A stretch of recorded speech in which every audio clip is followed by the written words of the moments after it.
Today we are learning basketball with Ahmed Jama. You can find his work at Swish Theory. He covers the NBA draft, grassroots basketball. Check him with Next Up B-Ball as well. And he just likes to keep it basketball. So how you doing today, Ahmed? I'm doing good, man. It's been a really fun playoffs. Really enjoyed watching some high-level hoops. It's been like equally, like quality and chaotic. So I've really enjoyed it. Absolutely. And we're here to dive into the NBA draft lottery right around the corner. This should be dropping on Monday, which is the same day the lottery goes down. And it's just a magical NBA type of day because like today's the last day where half the league has hope. They half the league thinks they are just one lottery ball away from their franchise savior falling into their laps. And this is one of those years where that might very well be the case. Like there is a clear number one prize sitting atop the draft in Cooper Flagg. A lot of people love Dylan Harper too at number 2. So, you really have some prize talent at the top that I think most teams would consider their star for the foreseeable future. And it's just kind of a magical moment here where like anything could happen today. And tomorrow we pretty much know how a lot of things will start playing out as soon as those lottery balls drop. So just want to hit on like just the hope that fans have today and how great a feeling it is. Like essentially you go through the entire season watching your team tank, rooting for your team to lose for this moment, to have more ping pong balls than the guy next to you.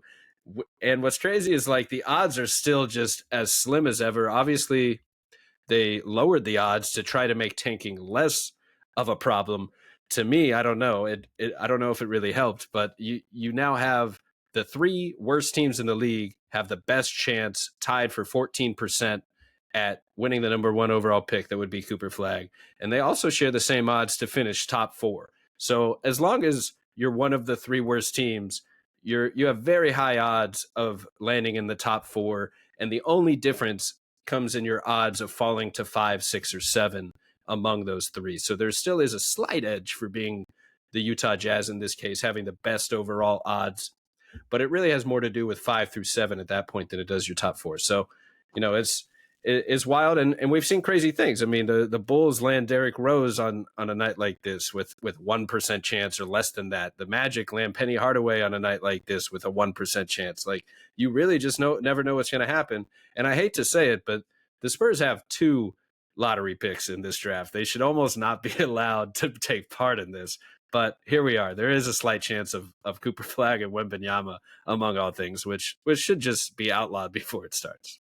Yeah, I think it puts me in a tough position because on one hand, yeah, that would be wildly unfair. And you think, whatever lottery gods may exist would prevent a team from getting to potentially, generational type guys. But from just like a pure basketball perspective, I do want to see the best teams play. And I kind of want to see those 2 pair up in Wembanyama and Cooper Flagg. It's also like kind of hit close to home as a Hawks fan, the fact that one of those, they could potentially win the lottery. The Spurs could with the Hawks pick. So that would be, a little bit of extra salt in the wound. But, so goes it, man. I'm getting used to those kinds of things as an Atlanta sports fan. Oh, man. And what makes it worse is that had to be from the trade that, didn't go too great, DeJounte Murray, and he's already out the door. So, I've already started thinking of it as the Dyson Daniels trade, man. There it is. Great pick in this draft, getting Dyson Daniels with a lottery pick in this draft. I mean, a lot of people would make that trade. Absolutely. That's a quick mental math. The Hawks came out on top. That's how you do the math right there. So, well, we're going to do a little exercise in. I almost skipped over the playoffs a little bit. Didn't mean to, but the playoffs have been insane. Obviously there's just so much action every night. Just this is probably my favorite time of really the entire basketball calendar because we get 2 games a night. All of your attention is on those 2 games. You don't have to worry about it like trying to catch up on 8 different playoff games or something. It's high level basketball because they've already gotten out of the first round. So you're looking at like teams that have proven this year they can win a playoff series, go up against others that have done the same, true contenders to the truest word. They're like it's hard to even make it this far and not think you have a chance, not be a contender. So it's just kind of an awesome time where you can just go all in on two high quality, high, you know, talent games every night with real stakes. Like it's just hard for the basketball doesn't get much better than this, other than when the stakes get bigger and the stage gets grander. But it's just an awesome time as a basketball fan just to be able to watch this like high level of play. So every single night, 2 games a night, and then this Thunder Nuggets series, we got Mr. Clutch, Aaron Gordon, just hitting everything in sight. Shout out to him, his brother, rest in peace, and his family. Like he's had a special season that is a cool story because he's wearing his brother's number and he's having a lot of success. He's having his best shooting season ever. You just want to see that story like keep riding out. Like that's just a feel good story to want to root for this team and see their success, especially given the turmoil they've gone through with losing their coach, losing their front office all just a couple weeks ago, and yet they just won a playoff series. Like the Nuggets are just insanely talented, and credit to the chemistry, continuity, Jokic being an otherworldly star. Like it's insane that they're literally up 2-1 on the best team in the NBA right now with a historic defense and historic, like all the numbers. It's time to see what Shea does back against the wall with all this defense. And, if they double him, how will Jay, Will, and Chet kind of respond? Like, I can't wait to see it play out. Yeah, it's been pretty unreal considering how dominant the Thunder were over the course of the regular season. And yeah, a lot of people kind of cast or like they were kind of a second thought. The Nuggets were coming into the playoffs. Yeah, it's all the turmoil, all the kind of adversity they faced with their front office, the coaching staff. So it's been unexpected, really, across the board. And that's like I said, like being a Hawks fan, I remember when the second round didn't have this kind of drama, or didn't feel this like high stakes. Supporting a team that consistently for a while was winning between 44 and 50-ish games a season, and you're like you realize a second round felt more of a ceiling, whereas now all these second round series feels like both teams can reasonably realistically expect to advance. And, once you're in the conference final, it could happen. So yeah, it's been we're a different era. The parity era is treated as well, so it's been awesome. That's a great point, and I know it's been true. I think it's still true, but it might have changed as of like last night. But I believe every road team has won in the second round so far, every game, or at least that was the case up to this weekend, and just kind of shows that how even, or the parity is a great word for it, just how deep the league is, how talented the league is, that we have these like just incredible teams, deep teams with elite defenses, and they're not even viewed as contenders like a Rockets team or something that lost in the first round. They had one of the best defenses all year, and this league is just so great right now. It's like you need just about everything. You got to be almost not flawless, because no team is, but you just have to be able to solve things quickly. Like you have to have answers for everything. And Steve Jones had a great quote on this. I think it was actually last year on the playoffs, on just the idea that like you can be as versatile and deep and mismatch proof like as you want. You can have like the most versatile roster and options that we've ever seen, and yet if one team comes around with a problem you can't solve, that's that. Like you aren't going to be able to overcome it with your versatility and your depth if you don't have the right answers to their questions that they're proposing after they take away some of the top things that you're trying to get done on the court. And that, that's the chess match that we love to see, and all the adjustments that happen at this stage. And that's why we all kind of harp on roster versatility to begin with, to be prepared for those moments. And it's just the teams that are the most prepared for the most different questions, really, that seem to, survive all these different rounds and all these different matchups, is just being able to solve different problems. And to your point, parity has taken over. And I think it's a great moment for the league where this many teams think they have a shot this deep into the playoffs. Yeah, absolutely. I mean, that's kind of, I thought this could be somewhat the case, maybe more so in the conference finals than, the conference semis. But kind of seeing, like you said, like it's so matchup dependent, series to series, and even game to game, considering like, so many teams are, I feel like every series has like one series defining injury, or, like one kind of hole that opens up in the lineup, and they have to like quickly patch it or figure out whatever lineup configuration they can that best suits them against a particular matchup. But yeah, it's gotten just like the chess match of it all, and seeing these rotations like get tighter, and certain guys become unplayable in certain series, whereas others are more leaned into more heavily. Like, I think about like Aaron Easton and this Pacers Cavs series kind of being like I don't want to say like focused on, but he kind of becomes more featured in a series like this, whereas they may not be the case if they end up making the conference finals playing a different team. So yeah, it's gotten the depth of the NBA, and I think that's why it's gotten so difficult for people to kind of have these kind of antiquated conversations about like, oh, like is so and so player like the Jason Tatum narrative. So in the Celtics series, it's like, is he going to step up? Is he what's going on here? This like previously dominant teams. I just don't think that's.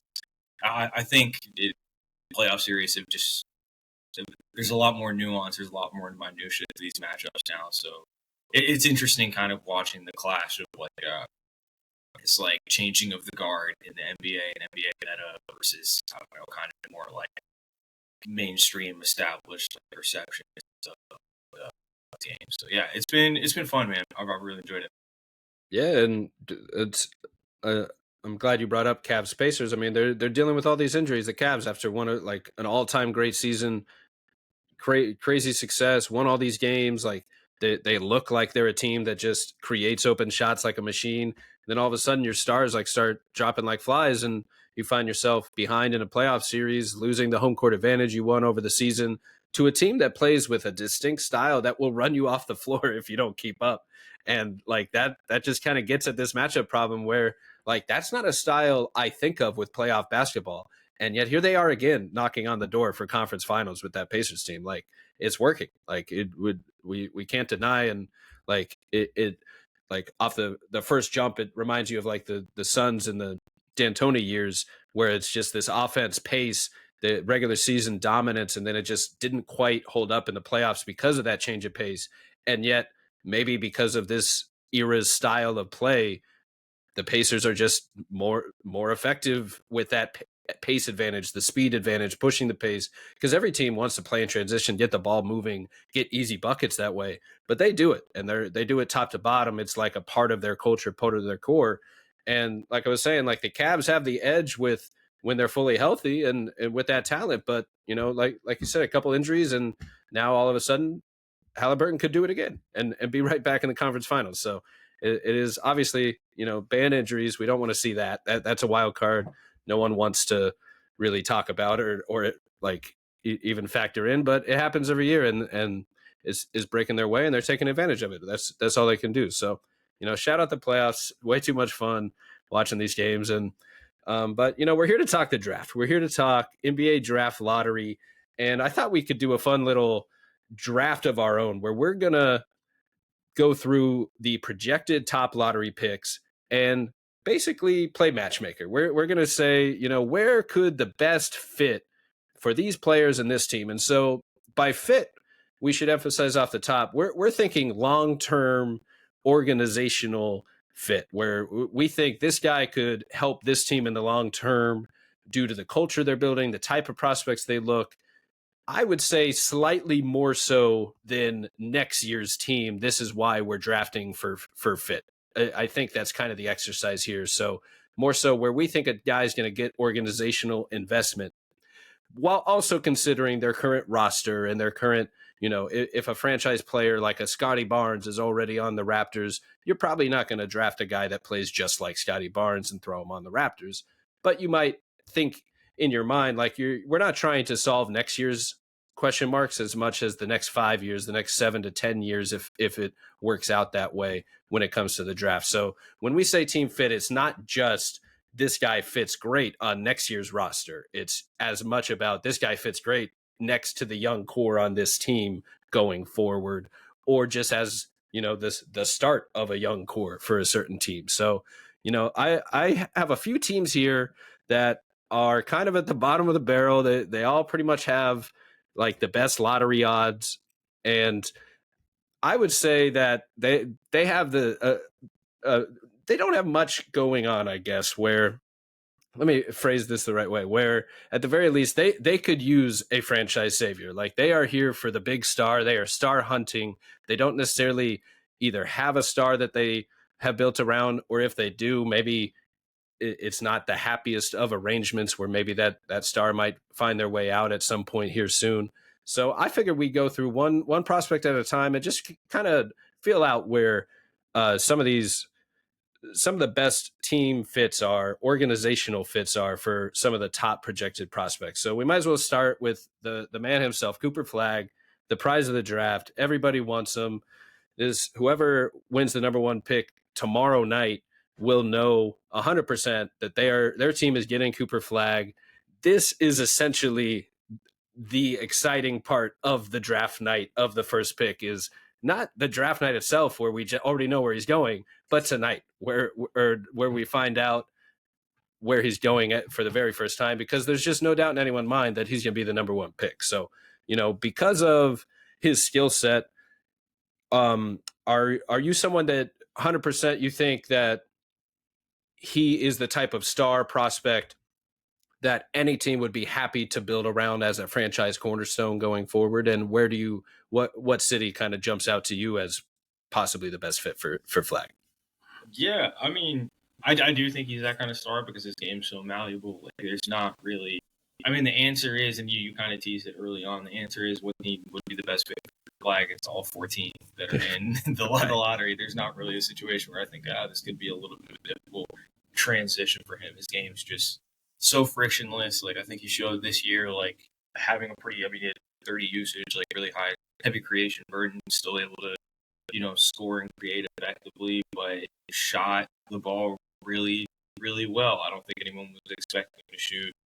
Have it pulled up right here. Wait up at 38.5% from three on a good number of attempts, 80% from the line. There's just that was the perceived weakness for him going into the season, and that was just not the case. I think if you were to look at Flagg and just think, oh, this is a shooting first prospect, this is a better, shooting resume at this phase of his career than a lot of his contemporaries, a lot of his peers. But as far as the best fit, I mean, San Antonio would be pretty. Do they need it? No, but it would be pretty incredible to see. I didn't even let myself write it down. I said, I can't tempt the basketball gods with this possibility of any. I just can't let it happen. I couldn't even fake let it happen in my fake exercise before prepping for this. But I hear you. I mean, you put the two talents are just.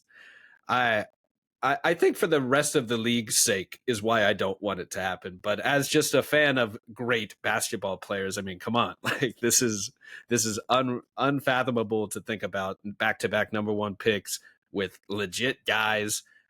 Wemby, obviously, generational type of guy, and Flagg isn't far behind. And I do agree that I think Cooper Flagg's special elite skill is just his versatility. It's the idea that he can literally be used in any way imaginable.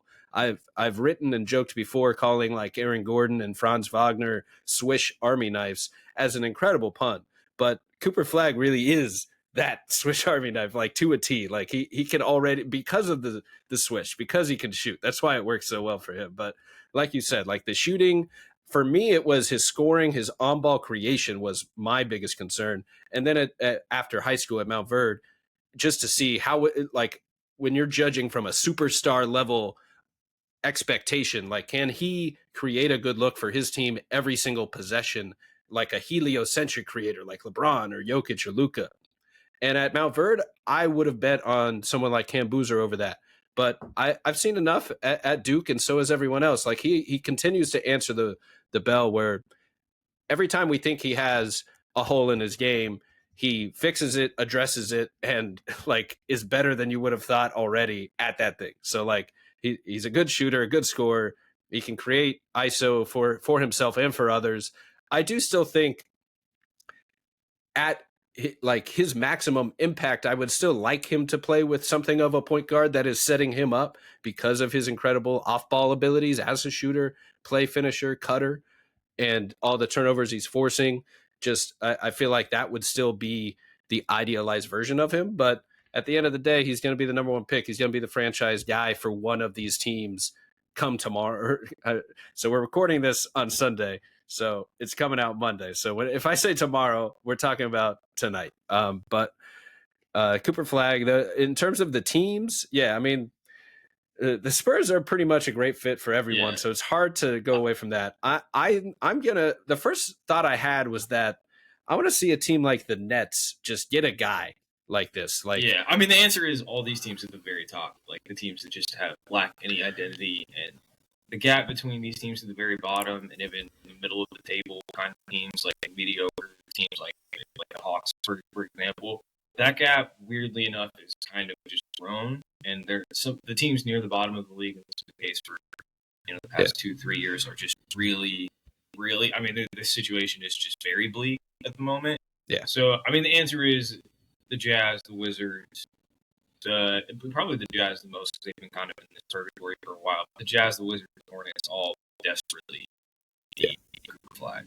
For sure. And on the Hawks, I honestly like that is the setup to me that would unlock his game the most is playing with a guard good enough like Tre who can run the offense consistently and then allow Flagg to pick his spots and grow out as that offensive scoring creator type option, because flanking a Tre Young with a defender like Flagg who can do all these versatile scoring stuff. Like, I think that same thought process is what the type of front court players the Hawks have been targeting with Shea and Jalen Johnson, just these versatile forwards, even Onyeka, just versatile front court guys that can do a lot of different things, especially as plus defenders and play finishers playing off of Tre. And obviously Flagg is on a whole nother level, but I just think he does all those little role player things so well that playing off Tre would maximize that.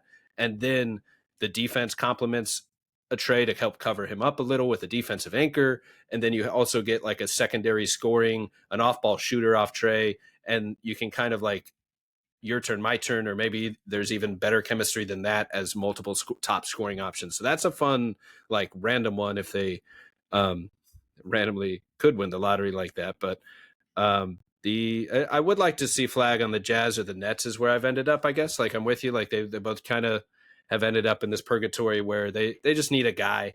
And we know the Jazz have been like flat out tanking for years, it feels like. So this could be their kind of guy. They would all, rally around Flagg real quick. So, that's an obvious one with Flagg. Everyone wants him. Let's move on to Dylan Harper here. Projected number 2. There, if he doesn't go 2, who do you think steals that spot? Because there's just enough of an inkling of maybe someone else could go 2.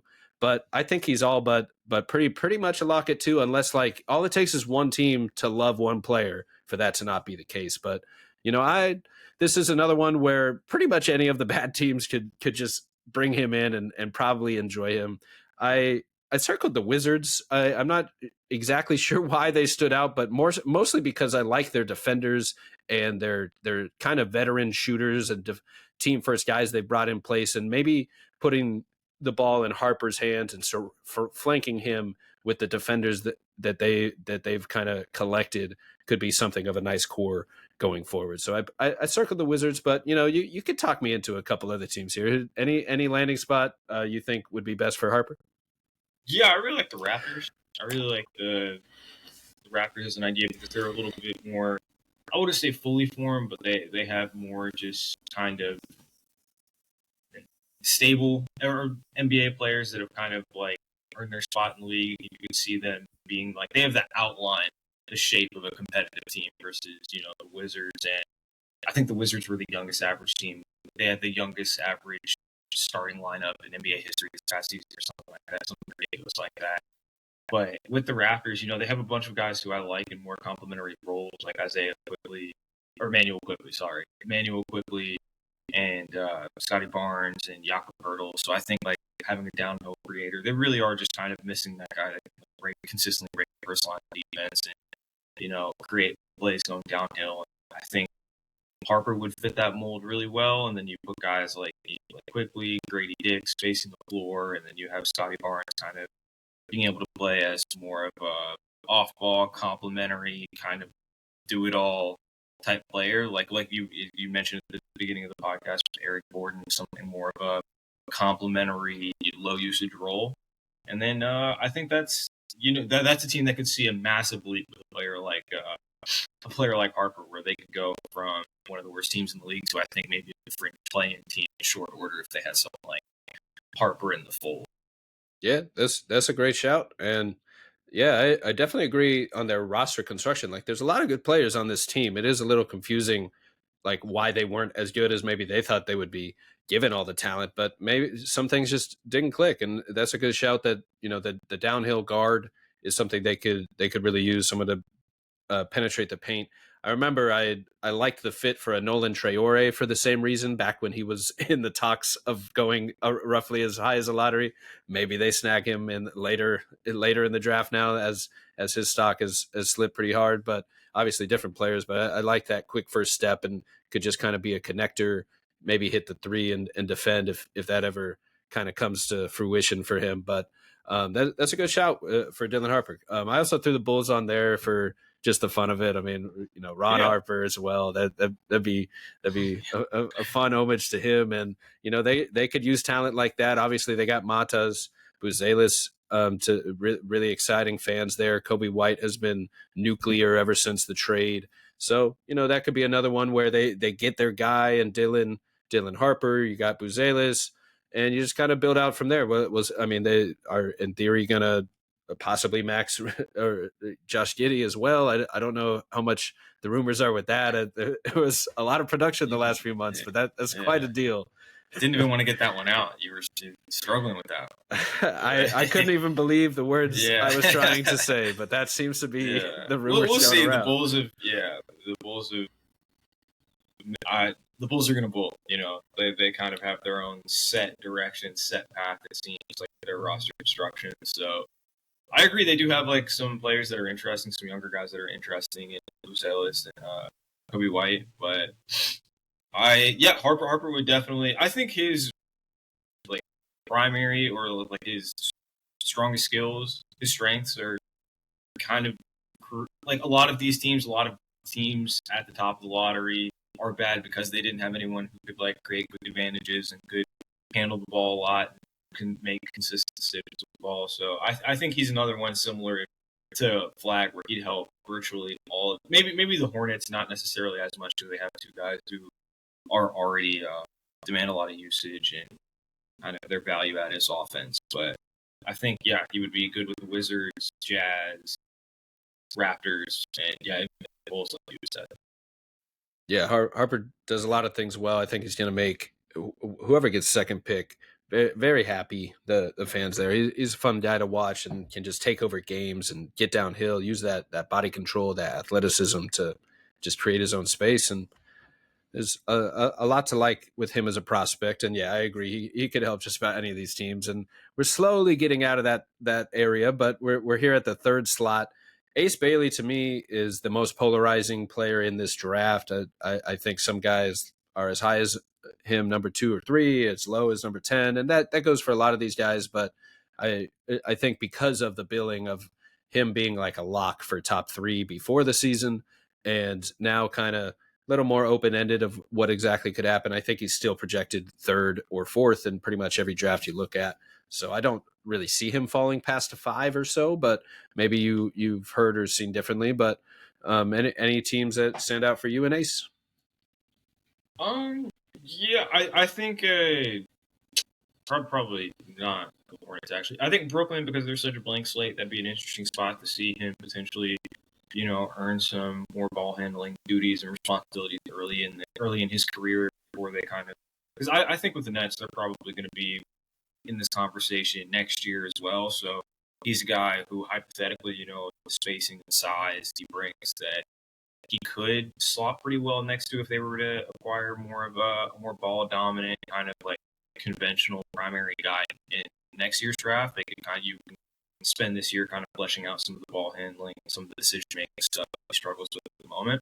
So the Nets would be cool. I really like the idea of the Blazers because they have in my idealized version of the Blazers, you have Donovan Clingan operating as more of a hub, and you kind of apportion some of the decision-making responsibilities to him, and you have all these like shooters with size that can kind of run off him. And and guys like Shake Sharp and Ace Bailey who are athletic, who can just finish. And I think the guy that's been mentioned the most as far as people drawing parallels between him and Ace is a guy like Porter Jr.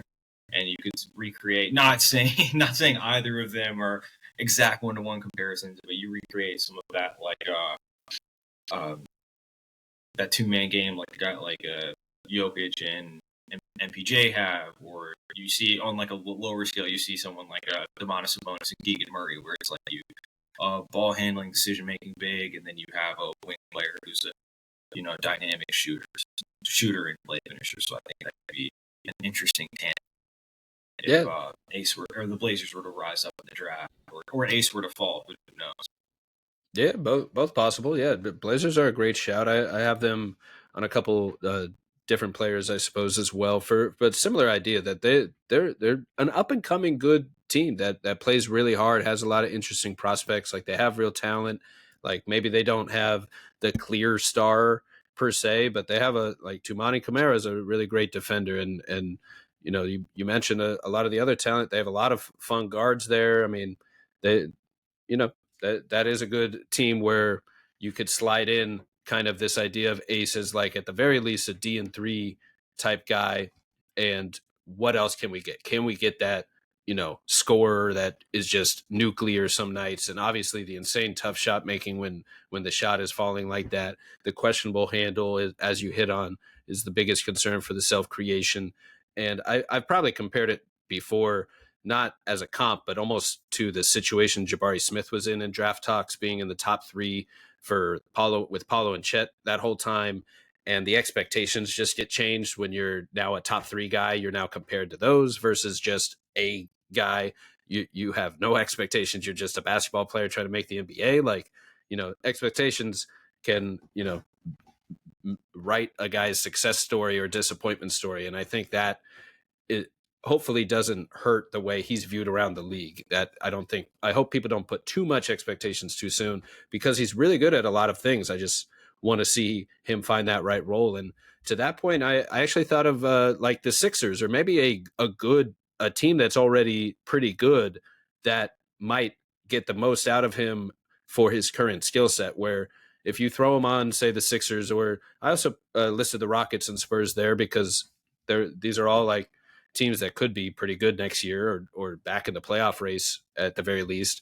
And to me, you could slide Ace in as ideally a dynamic D3 wing right away, and maybe you get a little juice long term. Like you're drafting him for the long term potential, but at the very least, you've got a guy that like holds his own and makes plays defensively, can hit the 3. And speaking of a team that deals with a lot of injuries to stars, like maybe you need a guy to take over every once in a while on the Sixers where you're missing 2 or 3 of your best players. And well, you got a guy that definitely knows how to get buckets at the very least. Like, so you can roll him out there. So that was an idea where, just find a good team, a good organization that can find a role for him to be successful in right away. Like that we know the defense and the threes can, like, maybe he's not, new amazing at both, but we know he can do those things. So allow him to do the things he's good at right away. And hopefully in the off season, in the practice time in the gym with this organization, like if he ended up on the Spurs or something, he can spend the next few seasons on his handle and on the weaknesses to carve out potentially an even bigger role down the line. But that way he can kind of help a team win now and still has that potential, everyone's favorite word, long term. So that's kind of where I'm at with Ace. Is I'd like to see him on a successful organization, because I'm a little worried if he ends up on one of these teams that doesn't have too much going on, that he'll just be asked to do much. Like he'll be asked to do too much, where he'll, they'll be expecting 20 points a night, go self-create all of this for us because you're the guy now. And it might not work as well at this level. So that's kind of where I'm a little hesitant with the self-creation stuff. And so we'll see. I'm interested to see where he falls, because I am, like you said, I do have an interest to see, like, can he work as the number 1 option on one of these teams that might not have a ton else going on? Like, how will that look? But I'm a little worried that it won't look great. And so I'd rather him find good success quickly in the right situation and kind of have a longer window in the back channels to fine tune the rest of his game.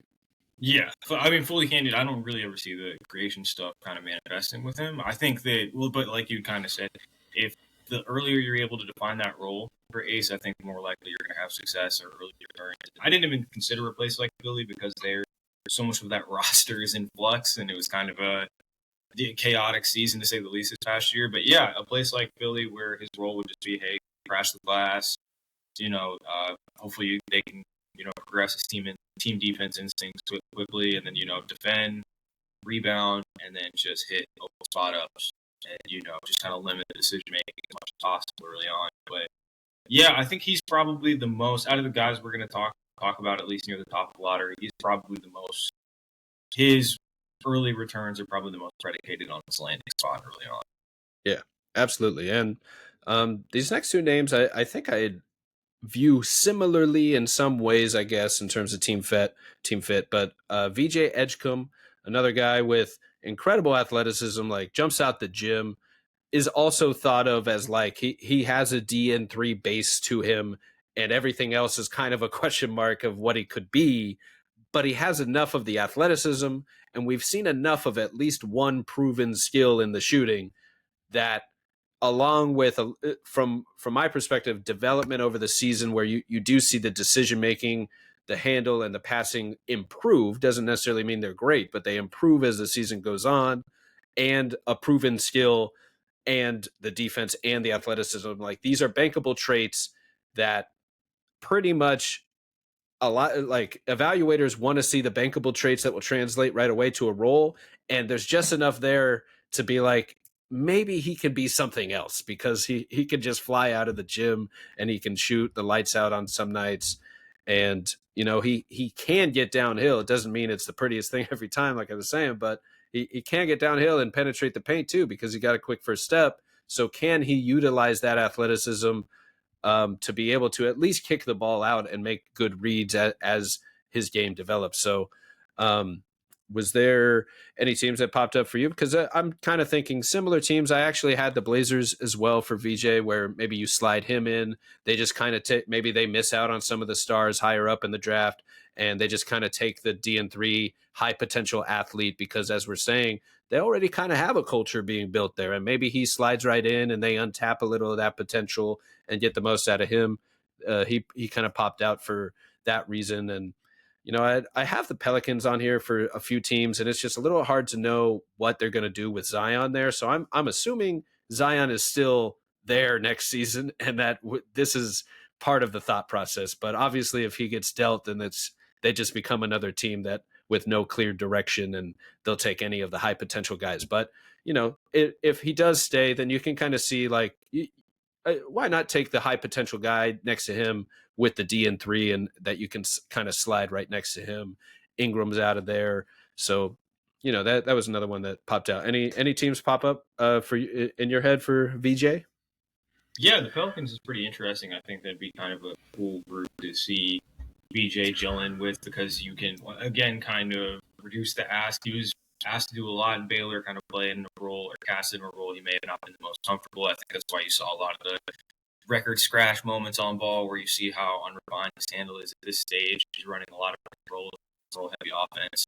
So, I feel like VJ was made to show a lot more of his worth than other prospects, but I still think he's a great prospect in his own right. So a place like New Orleans, where, all of a sudden you have, a wing trio of him, Trey Murphy, Herb Jones, rangy, can defend and, attack closeouts consistently. I think that'd be really interesting to put next to Zion and DeJounte Murray when he gets back from the Achilles. And then Yves Missy, who had it was inconsistent, but some flashes this past season. So, I actually like New Orleans a good bit as a bit for him.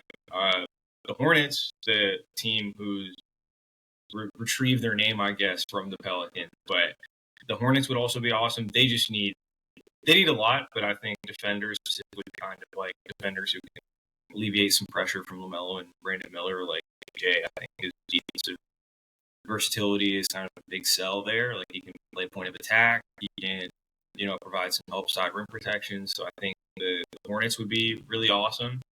And I was hoping last year that Devin Carter would be a guy that they look into for like many of the same reasons. I think BJ is a better prospect and can play some of that role, that utility guard role. That'd be really interesting to see. And lastly, the Rockets. Rockets would be pretty cool. I don't. They're ninth right now. They have the ninth best odds right now. So I don't know if that's a direction they want to go in, but again, just a 3-and-D type player. Just can provide some of that. It kind of insulate some of the more like offensively slanted guys. Although like Sengun's defense is made improved by leaps and bounds, so maybe I can't in that box anymore. But yeah, the Rockets, another place that I'd like to see BJ, just because for how many kind of like havoc creators they have defensively between Terry Twin, Tari Eason, and Amen Thompson, adding BJ to the mix, another guy. Ooh. Yeah, that'd be disruptive, man. That's a great shout. Yeah, it'd be awesome. So I don't know. VJ's the guy who I'm some of the most excited to see where he lands. I think his role is going to be a lot different depending on landing spot. For sure. And like that's a great shout, like a low usage type role where he can just be himself and not be asked to do too much until like he develops would be great. And similar thought for why I like Ace Bailey kind of on the Rockets as well. Just fits the culture, and Edgecombe too. Like they bring the defense, they can knock down the open three, and there's a little bit of potential of something more. Obviously both bring different things to the table, but just that kind of role of he wouldn't be asked to do too much. There's a clear pecking order.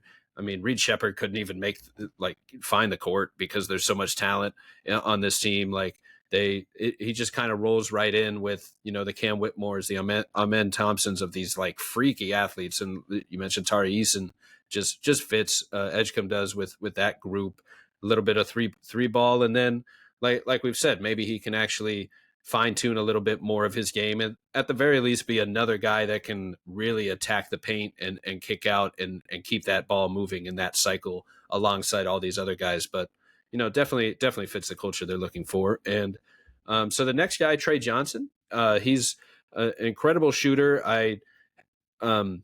Offensively, I think him and Ace Bailey have some comparisons there in terms of the fit. So I do have the Sixers and the Pelicans there as another type of idea for him, where I'd like to kind of see just he's a walking bucket. I mean, he's one of the toughest shot makers you'll see. Like he can. It's almost like watching J.R. Smith go into college or something. Like he's not afraid of any shot. He's gonna swish it, and it's going to look smooth almost every time. And I know I'm going to cheat a little bit here. I know my Orlando Magic are not in the lottery. They're down at 16. But man, if Tre somehow fell to 16 and just has an entire defense and front court playmaking all set for him, all he's got to do is hit tough shots and hit threes. Like, come on, you can't ask for much more. So I don't really see that happening. I don't really think he'll slip past like even 5, maybe 7.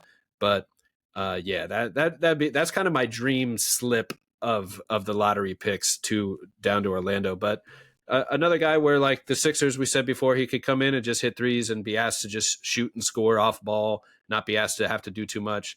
Pelicans could use some shooting off of, the Trey Murphy and Herb Jones defense with Zion there, DeJounte there. Like it's kind of a defensive paint core that you could probably stretch the floor a little bit with a Trey type as well. And there are some other teams here, like talking about it out loud. The Wizards have all these defenders in the front court. They do have Bub, so shout out Bub, and they did make the trade with the Bucks to bring in another exciting prospect.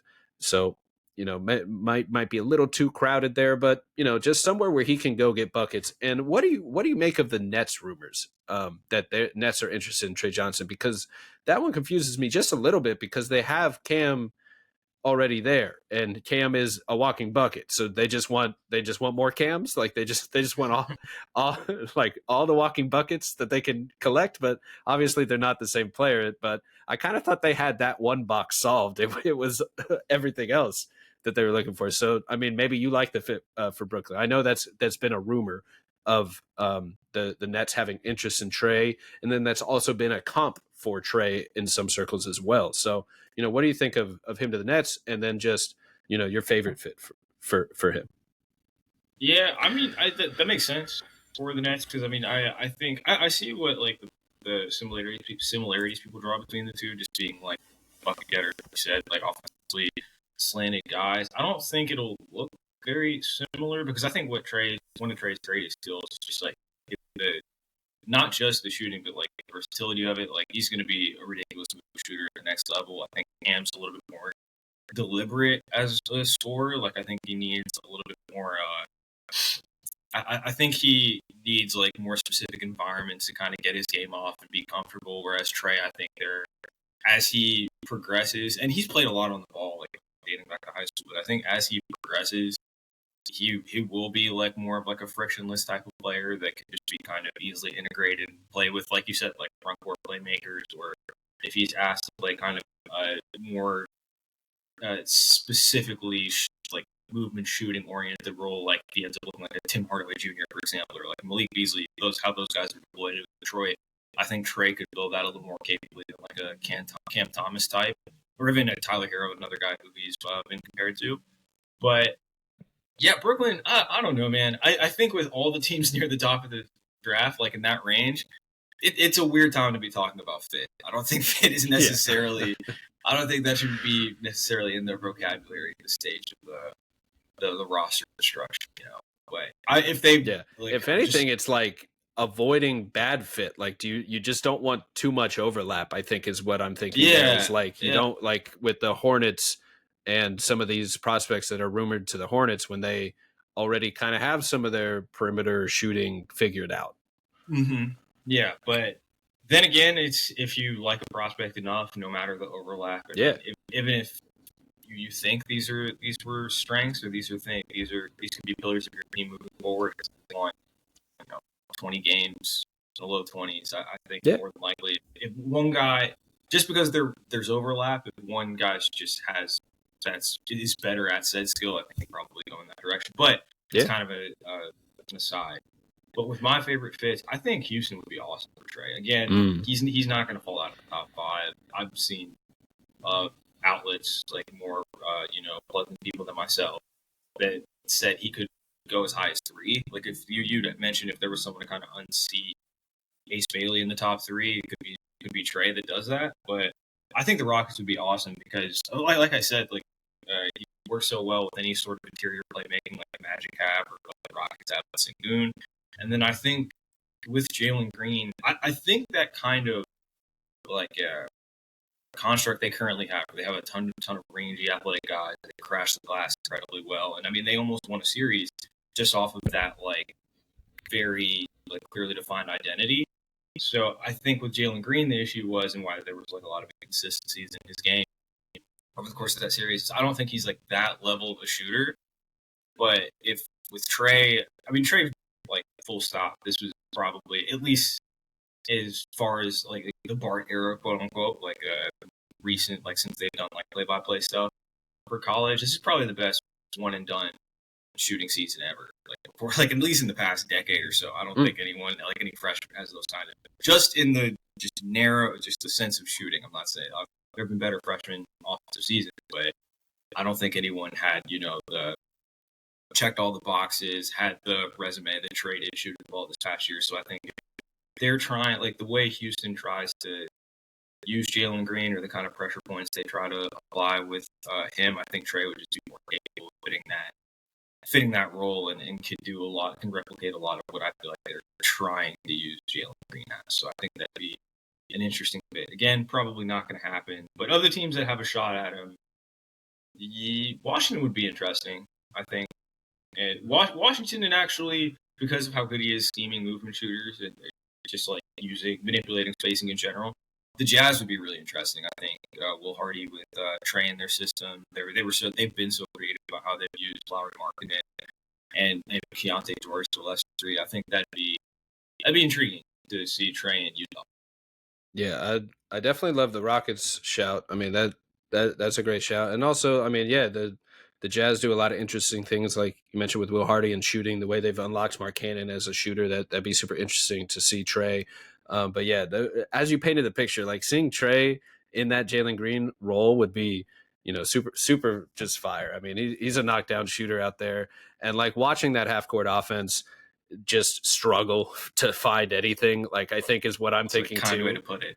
Yeah. Like just basically became like Sengun save us with down post up footwork 1-on-1 against Draymond Green. Like that's gonna go well. And he held his own, but it just wasn't enough. They were really reliant on Fred VanVleet hitting those catch and shoot threes, where you could definitely see Tre Johnson. And to the point is that shooting versatility allows Tre to slide right into their current scheme off the ball, and then also maybe save them as an offensive scoring option on the ball, especially when they just need a bucket like that. Very similar thinking to why he could succeed in Orlando as well, where they are just so desperate for a lead primary scoring 3-point high volume type of sniper guy like that on and off the ball, like just would be perfect fit. And I wouldn't even say that the passing is interesting with Tre, because I wouldn't call it like tunnel vision as much as he just like wants to take a shot, I guess. What I'm getting at is I like some of the reads he would make when he was I think pressured. Tre's a pretty good decision maker for that role. Exactly. Like good, like if he's going to be a lead scoring option, I like his decision making process to kick when he draws doubles instead of forcing up everything. But I know he is definitely thinking shoot first, I guess. But I like his vision a little more than say I've liked from Ace Bailey. I think that to compare those two, I'm not sure if you would say the same, but I like his passing just a little bit more from Ace's. No, I like it. Yeah, a good bit more. Yeah. All right. And so one more guy who I actually like for similar reasons to the Rockets is Kon Knueppel. He's a guy that has, if anything, has risen up draft boards. I think he started really high. I saw him fall, and now he's back. So I guess so. He's fluctuated, but a lot of people love his footwork, his ability to get 2 feet in the paint and then just kind of create any shot he wants from there. Like he's very methodical, plays at his own pace, gets to his spots, and can use his body type strength very effectively, where you don't necessarily see that coming from just like a scrappy off-ball 3-point shooter type that you just think is just going to stand in the corner or run around a little bit. Like he's there to play. Like he's there to throw some shoulders, and he just shows really, really impressive like touch and feel, all the skill you want to see with the ball in his hands and off the ball. And that kind of versatility has, definitely warmed me up to his skill set and his kind of malleability, I suppose, offensively. My main concerns are the defense. Just will he hold up? Will he be able? Will he get picked on? Will he be able to play in a playoff series and defend his position, or like just at least be passable enough in a team defense? I think is what it comes down to. And he definitely has the feel. I just don't know if he kind of has all those athletic traits that really will keep him on the floor. But I really, the offense is really a lot to like there. And for pretty much all those reasons we mentioned, the Rockets feel like a great fit. The Raptors as well, maybe they could use a little offensive versatility, I suppose, with Grayson Allen being more off ball and Scotty downhill. Maybe you bring Knueppel in as more of like a Ginobili-esque point guard type who can kind of like create his own shot, play off the ball, play on the ball, get into the paint, and just kind of add a different dynamic that way. So, and obviously, I mean, the Spurs are a great fit for everybody, but I threw him on there for, I did just say Ginobili, so that's a bit much for any Spurs fan, but just the way he plays with like his own pace and just a combination of things. Anyway, I'm sure they would appreciate Knueppel in San Antonio for just his ability to score and shoot, bring a little offensive mix next to Wemby. You can see kind of maybe a pick and roll partnership, long-term pick and pops and all that building out from there. So just a couple shouts. How about you? And any team stand out for Kon here? Yeah, I mean, you mentioned it. A lot of people have mentioned it so far, at least like in the circles we run in, the people we talk to. I know it's a fit that people are somewhat clamoring for. Knueppel on the Spurs would be awesome. I mean, they need shooting in a bad way. You see the kind of quick chemistry that Kon developed with Khaman Maluach at Duke. He has to be. He's going to demand overs because he's like going to be respected as a shooter, and then having that release valve of just like a ridiculous vertical spacer like Victor Wembanyama would just be. I think that'd be an awesome pairing. Because I mean, I like all the Spurs front court guys. I like Jeremy Sohan. I like Tom Castle, but I think they need a little more scoring oriented front court guy, or just guy with front court size that can play, and I think Kon. I mean, what Kon's appeal is just how quickly integrated he can be in any team context and get his. He can, play without the ball. He can just be more of a catch and shoot guy, or he can, run a little bit of pick and roll. It's like a secondary ball handler type. So yeah, San Antonio would be awesome, and he's another guy, much like his Duke teammate Flagg, obviously to a lesser extent and probably the lesser results, but a lot of the appeal is just how adaptable they are to whatever basketball context they're put in. So it'll be really interesting to see. It seems like the mainstream has or the big draft outlets have caught on to Kon and been championing him for a while. So it seems like he could even end up as high as 5, but I'm hoping he falls a little bit and ends up, I think he's a lot more interesting with those teams that are already competitive, like the Spurs or the Raptors or the Rockets, or even the Blazers. But yeah. As far as for Kon specifically, like him, even beyond wanting to see just like really good team builds, I want him to go somewhere where he's just running a lot of pick and roll. I think that was something that he wasn't the most efficient pick and roll operator in college, but I think like seeing the tools and seeing how quickly, because he was like a bruiser, like almost more of like a back to the basket kind of almost like an isolation scorer when he was featured in high school. So I kind of want to see him in a situation, where he's just running a lot of pick and roll, playing like his back, primary almost with one of these teams that's kind of in a developmental stage. So Kon. Kon really outside of Charlotte, I think almost all of these fits would be pretty interesting. I think Charlotte's kind of spoken for on, the offensive playmaking type. Yeah, that's a great shout. Really, that pick and roll chemistry with Maluach, especially like when Flagg went down and they asked Knueppel to step up and be the guy. Like he stepped up and he really showed his on ball creativity as a creator that way. And just makes these incredible plays that you rarely see. He had that one where he grabbed his teammate's foot as he was falling out of bounds to save the loose ball. Literally never seen before. He had another one where he basically, I can't remember if it was an alley-oop, but he threw a pinpoint pass as he was diving the wrong way out of bounds, no look over his shoulder. It was like a pinpoint to the rim. That stands out in my mind.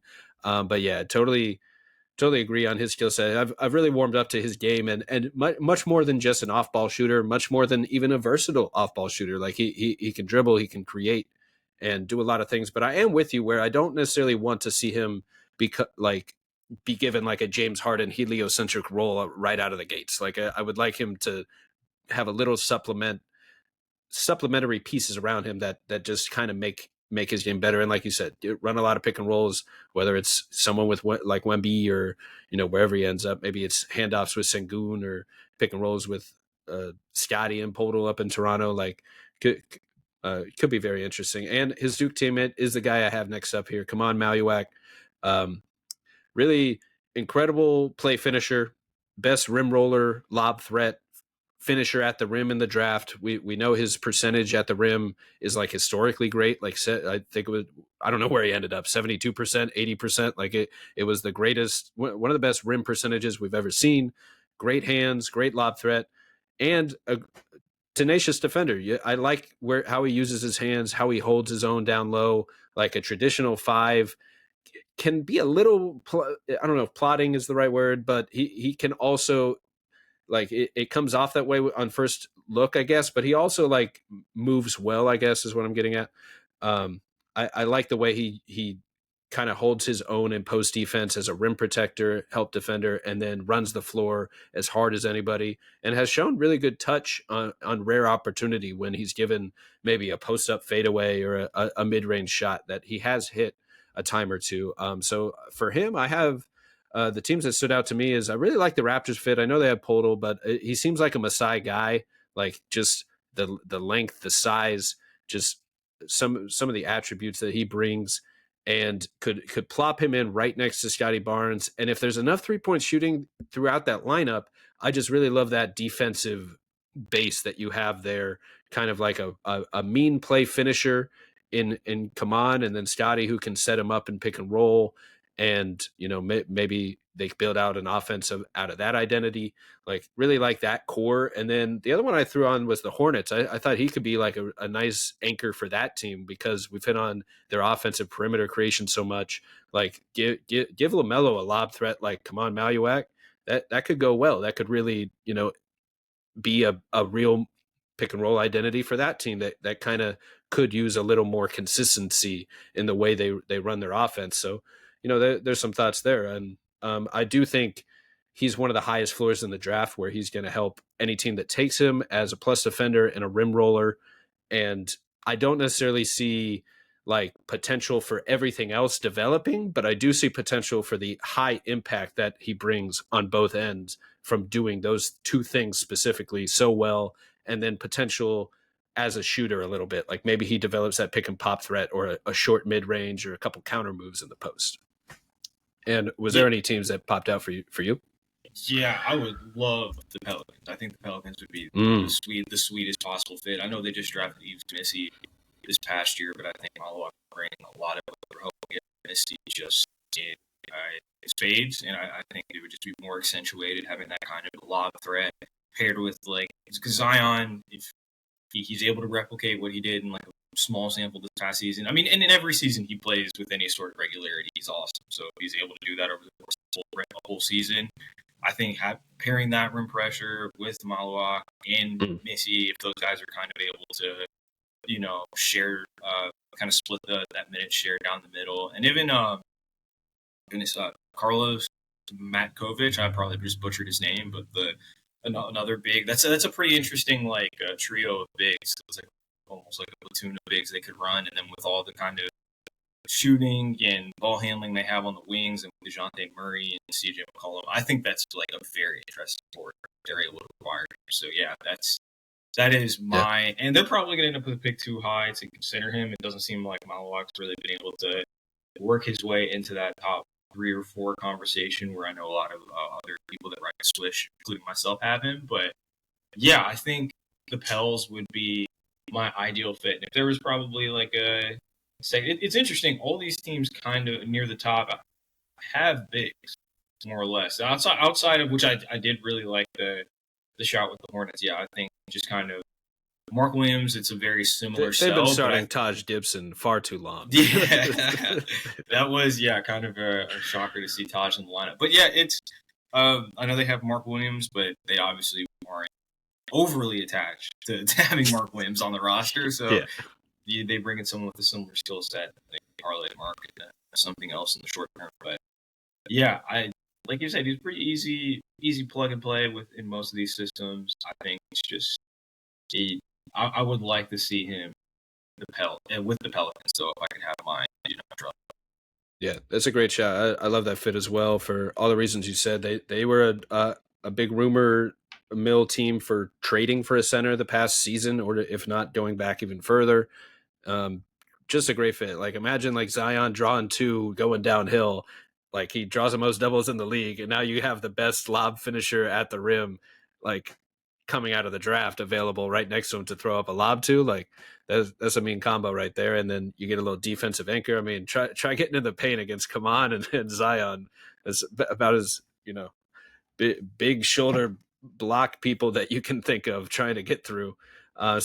Speaking of size, we got Derek Queen up here next.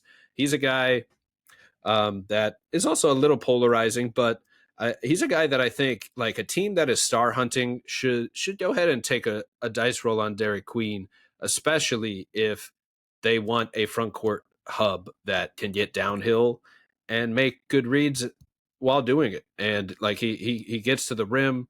He has these graceful strides where you're wondering, how is he moving so easily to the rim? Is anyone going to stop him? And he just doesn't get stopped. Like no one, I think it's kind of like a Zion thing where no one wants to take a charge. No one wants to get in front of him. Like we're just going to try not to foul and try to contest your shot the best we can, because his footwork is special and his skills are special for his size. He's just a fun player.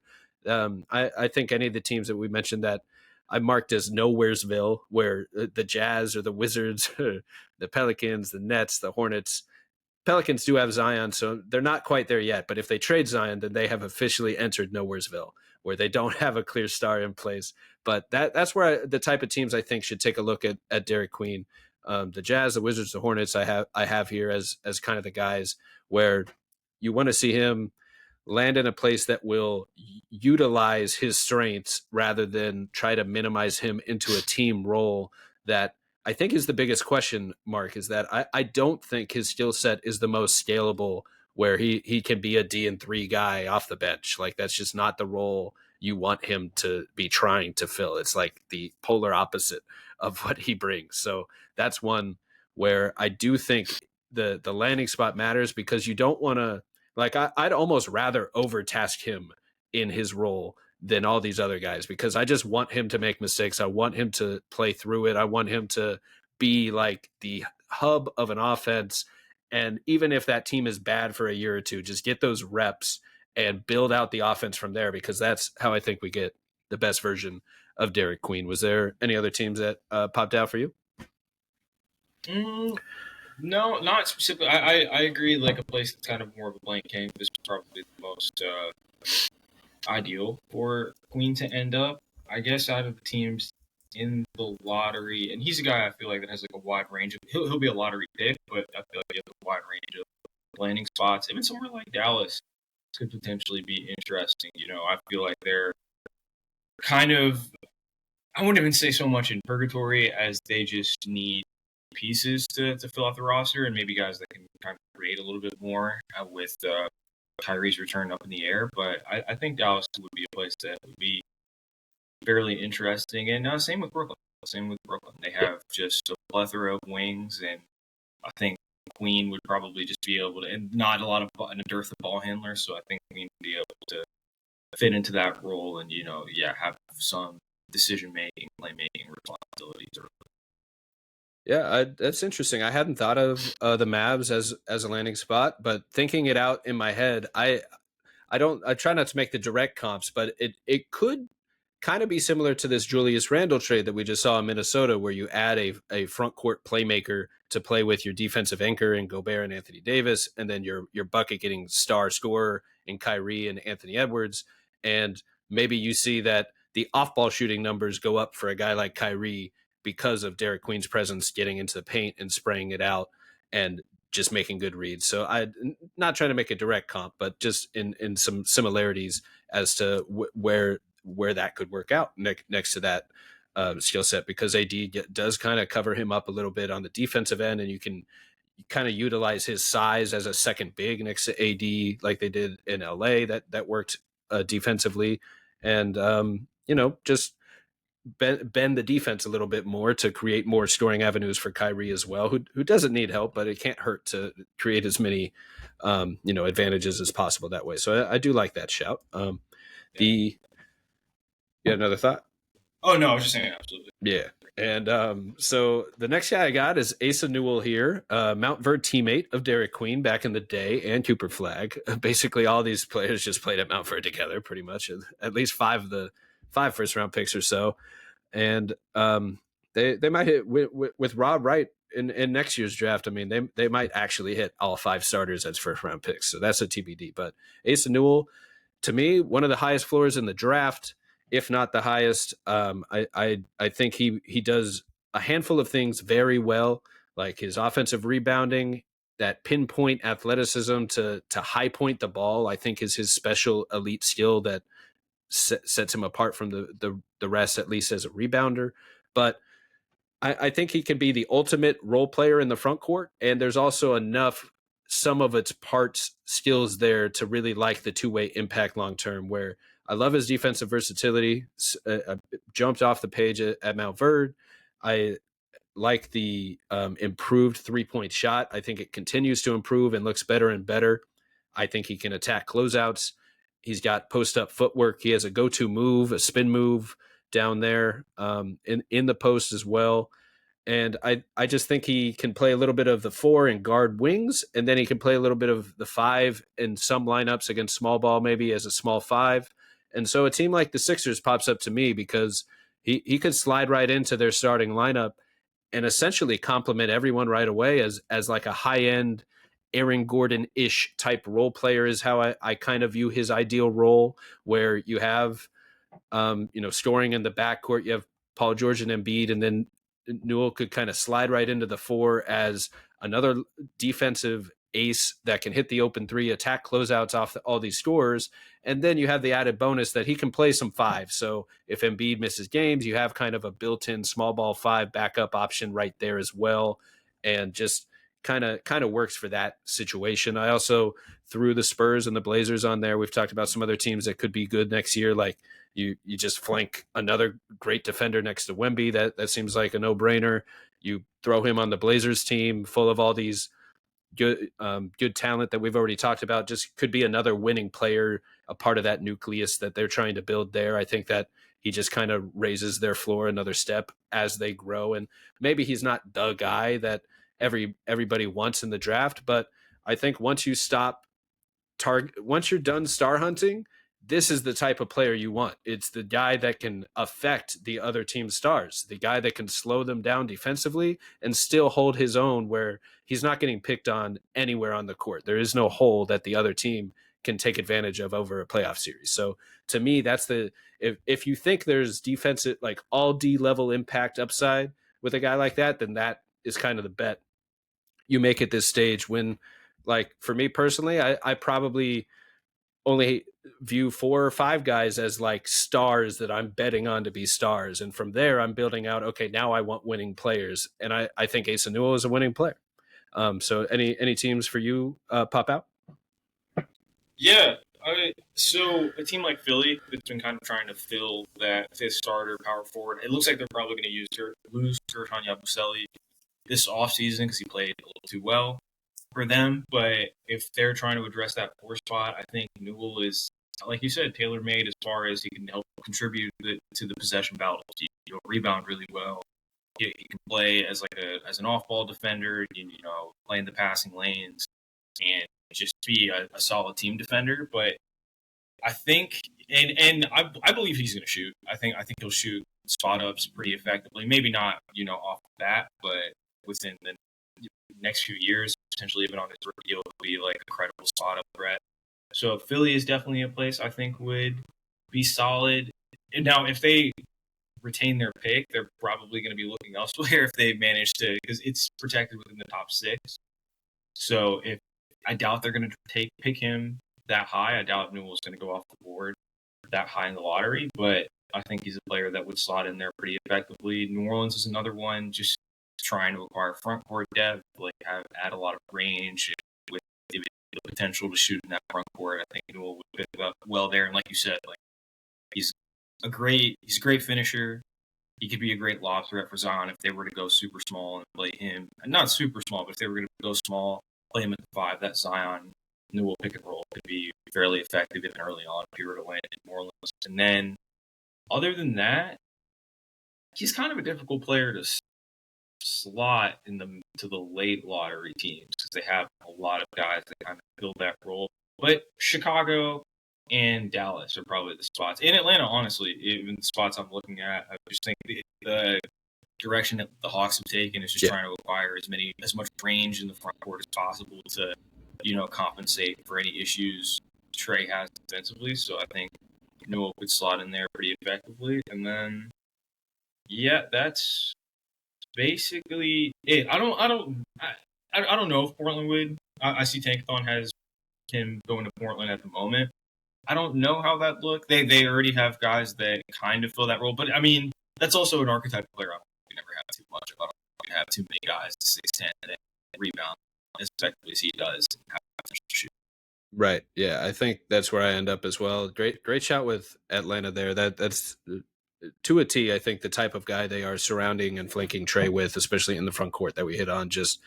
You really can't, as you said, have enough of these plus lengthy, long defender front court types that ideally can hit the open 3 and keep the ball moving, make good decisions, quick decisions with the ball as well. It's what you want. So that you can't really have enough of those guys. And Atlanta has a few, but I mean, he fits right in with the types they're looking at.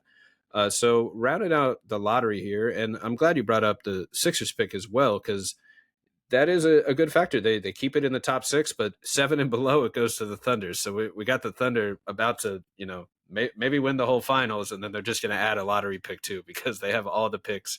They're one of the most. They might be the most set up for now in the future of any team that has ever existed. Like I don't know how you can team build better than what Presti has done so far with that collection of picks. It's just wild. So we'll see if they end up adding more talent. They'll probably just find another all defensive player with the 26th pick or something like that.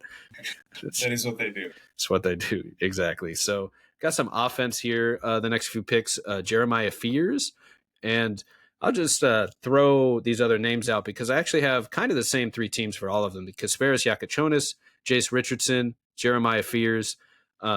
Obviously not the same player, but I'll bring some offense. So for me, the teams I have written down are like the Mavs and the Spurs and the Wizards, where the Mavs and Spurs, I think they could kind of slide in as just another offensive guard type where they could use, the downhill burst to get into the paint. They could use just another option to help create offense, and all these guys do it. And I'll let you kind of jump off from here, but I have the Mavs, Spurs, and Wizards as good fits for some of these offensive guys. I like Kasparas Jakucionis could slide right in to either one of these, but let's say the Spurs and just be a pick and roll guy with Wemby who can hit the step back three, and you could see that as like an offense to build out of long term.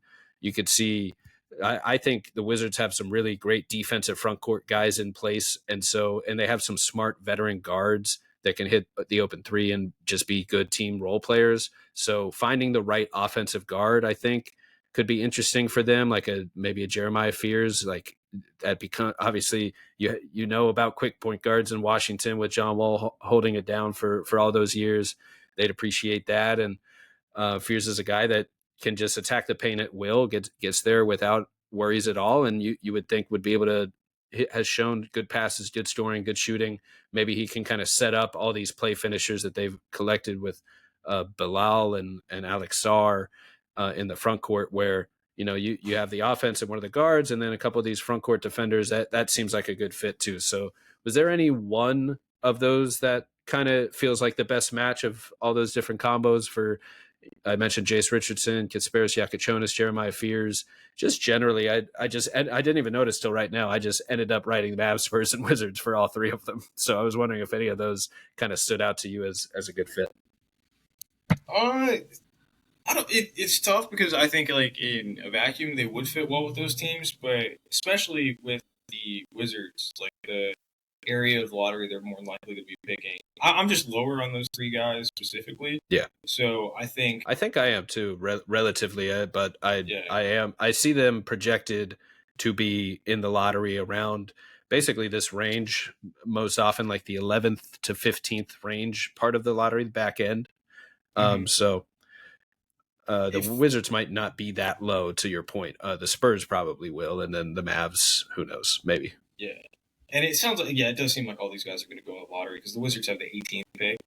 So I think that's the kind of player, if they were drafting later on, that's the kind of player they should probably draft at mid to late first round versus the lottery. But if I were to, out of those three, which I think may be the best fit with the Wizards, probably it was Jakucionis, Fears, and Richardson. Yeah. I think Jase would probably be the best, just because he's a guy that isn't really accustomed to playing, with the ball. It's like a traditional lead guard as much, and I think that's kind of a good platform for him to, develop those skills and just kind of improve as, a more conventional kind of backcourt player.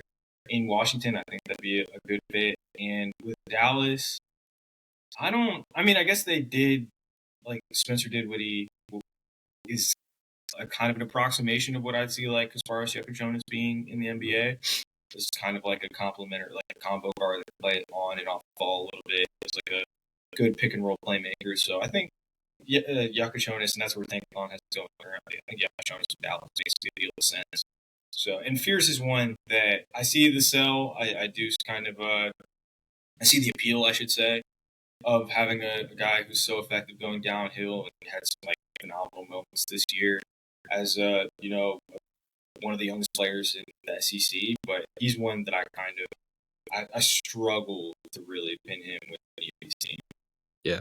And another one I did throw on for fears was Raptors because of all the downhill stuff Raptors would be good. we mentioned earlier. Yeah, that it might be a little bit of a cleaner fit there. Honestly, the Mavs, like, I think I know what they need, and I think they just need a hug. Like, I don't know what else the Mavs fans at the very least they just need a hug. I don't know. They don't. Who cares who they take? They just need a big old bear hug right now. Yeah, who knows, man? I mean, they still have some good players, some good role players. Yeah, well, I mean, I really like their roster. It's just sad. Yeah, it's a tough position to be in for sure. Yeah, and obviously, like, no one they take is going to replace Luka. So you're dealing with like an uphill battle from the fans of like, here's your new franchise player rookie type maybe, but they have Kyrie, they have AD, they have some great defenders with PJ Washington, Gafford. It's like a team built for a guy like Luka Doncic to contend. It's crazy how good that looks. So on that idea, I think is where maybe I threw Kasparas in there for a second too, where he's not Luka, but he has that step back three and he kind of decelerates in his pick and roll game and has some aesthetic similarities, I suppose, in the way he plays. But that doesn't necessarily equate. But I do think they could use his playmaking, and for the same reason you mentioned, I believe it was Derek Queen a little earlier, where they could just use a little bit more passing, a little bit more creation, someone to create the looks for the AD and the Kyrie, or at the very least, someone to create advantages for those guys to go finish the play where they're at their best. Because Kyrie is at his best getting buckets, and AD is at his best finishing, in my opinion, or shooting more so than creating for others. I feel like that has been better for other playmakers. So I do. That's kind of, I think, their biggest need, because I like their defense, I like their scoring. So I would kind of go with like a guard, a 2 or a 3 that can play make, and that's kind of where I ended up with Kasparas there with Dallas. So one other name, I should have mentioned Collin Murray-Boyles earlier. The only reason he's falling to now is because he's been mocked a little lower than at least the team at Swish Theory would think, because every shout out Roshan, like he loves him some CMB. The whole team does, really. Like, I don't think any site is higher on Collin Murray-Boyles than Swish. He's either third or fourth on the aggregate mock, and not that far behind Dylan Harper. I should say. I should add that I want to say a good amount of the Swish Theory boards do have CMB ahead of him. So he's another guy, incredible defender, incredible playmaker, interesting dynamic scoring ability. Really love when he gets downhill. I think that's his most effective. We've seen some all-time greats compared. No one wants to say this is the next Charles Barkley or this is the next Draymond Green. Like, you never want the actual title because it never happens, but we can at least say there's a little sprinkle of Draymond in there and a little element of like, oh, that kind of looks like Chuck. I mean, we compare to what I think what gets lost in comps is like, we're just trying to make it as easy to understand as possible what he could kind of look like how would this work at the next level? Kind of sort of like a Draymond would, or kind of sort of like a Charles Barkley would. Doesn't mean he's going to be a top 20 player of all time. Like can't we just understand that as comp people? But anyway, like he brings a lot of interesting stuff. If he can put it all together as like an impact defender who can score off the bounce downhill a little bit and be a playmaker, I mean, there's a lot to like there as a player. The Kings jumped out to me in this range because they're just dying for a 4-man that can play some defense for years now. So that's the first thought, is maybe he can help Sacramento, or as we said before, a team like the Hornets who could really kind of use a little defensive cornerstone, and they have this shooting in the backcourt. Maybe his playmaking can unlock a little bit where he's the one getting downhill and kicking out to LaMelo Ball, who's just a knockdown catch and shoot shooter as much as he is a pull-up shooter as well. And Brandon Miller, of course, as well. So that could be a fun dynamic. Any other teams pop out for you? No, the Hornets was definitely going to be the one I brought up with Collin Murray-Boyles. I think that's probably my favorite fit for him. Like you said, they need front court players that can defend, and I think that playmaking is just an added wrinkle that he can provide. And you could, you're given the license to use LaMelo and Brandon Miller in slightly different ways. It's more, but Miller's already kind of used off the ball a bit, but you could slide LaMelo off the ball and just have that different element to your offense or to your team. So yeah, I think that would be really cool. With CMB, man, I just see him on Tankathon right now, slotted to the Hawks, and that would just be incredible. I think that is exactly what I want to see for my team. But That'd be it's interesting to see Tre if Tre's more willing to go off ball a little more with a guy like CMB there with the yeah, handoffs. I don't even necessarily think you're sliding Tre off ball. Well, he's played more off ball this season, but I don't think you're sliding him off for CMB. I just think that's a player that he's smart enough and can connect the front court players they currently have in place enough to where, and the defense is going to be such a boon for us. I think that'd be a really fun pairing between Jase Johnson and Harper. But outside of that, I think seeing CMB in the Sixers, my Daryl Morey has always valued, and he hasn't hit necessarily as much at the top of the draft, but in the mid to late first round, he's had a decent amount of hits as of late. Like obviously Jared McCain last year, but Tyrese Maxey, of course. But if they were to kind of swing for the fences or depart from consensus and take him at 5 or 6, I wouldn't be mad at it, and he's the kind of player they need. They have enough shooting between, the Maxies and Maxey, even Embiid, and Kane and Paul George. I think having CMB, you hope he can get to a point where he's just hitting a handful of spot ups a game, even if he's not being guarded. And like the defense is just so high level, I think you can really tie that front court together. So yeah, I think the Sixers is kind of another probably less than likely outcome, but one I'd like to see. Yeah, super interesting to shout them out, and especially when you spell out their like luxury surplus of shooting that they have there, and that how valuable that quick decision making, quick processing, paint and spray type of guy would be in the front court to kick to all those shooters, especially when you're missing Embiid, and obviously he's the one that will draw doubles normally and be able to kick out of. But CMB is just quicker in all aspects, where it just keeps the ball moving a lot more. Another guy that could probably play a little small 5 if Embiid is out as well in the right lineups, has that build to him, but can just slide right into the 4 defense, bring the playmaking. I do like that shout as a dynamic scorer, and that would be interesting to see them. I definitely agree that they should consider him in the top 6, and it's eye of the beholder. It just takes one team to love one guy to take a swing, and he's definitely a name that's worth considering that high. I think everyone we've said after the top 2 is worth considering 3 through just about 10. I mean, I personally have most of the offensive guys a lot lower. I'm much higher on the front court guys in this draft between Khaman Maluach and Derek Queen, Asa Newell, Danny Wolf we haven't gotten to yet, Collin Murray-Boyles. I just think there's just so much versatility. Noah Essengue, versatility and unique talent in the front court in this draft, and not to mention Cooper Flagg counts as a forward as well. That will remember the kind of like well-rounded versatility of these bigs when we look back at it more than we will necessarily the guards. But I do think there's enough talented guards here that's one or two or a couple will pop as stars. Like it wouldn't surprise. Like I think what we're getting at is we're not high on all of these guys becoming stars, but like the talent is so impressive nowadays that you could see someone like, I don't know, Jase Richardson slipping a little bit or Jeremiah Fears just putting it all together and becoming an offensive star type that we view as a 20 points a night type of guy. And I definitely think a Tre Johnson could be that kind of guy as well. So that's where the team fit is such an important aspect, where like you just have to make sure these guys get the right opportunity to maximize their game, and also the team is actually interested and invested in giving them the best chance to succeed, and not just kind of like drafting the best talent and saying, go get us a bunch of buckets and be the best talent. Like there has to be a little more structure, I think, for a lot of these guys. So only a couple names left that are on the mock draft for the lottery. Liam McNeeley, I'm going to ask him about him. I think he actually will end up being falling. He's probably seen his stock fall as much as just about anybody. I think he was overtasked in his role in UConn, where he's more of an off-ball guy, in my opinion, at the next level, and they asked him to just do everything.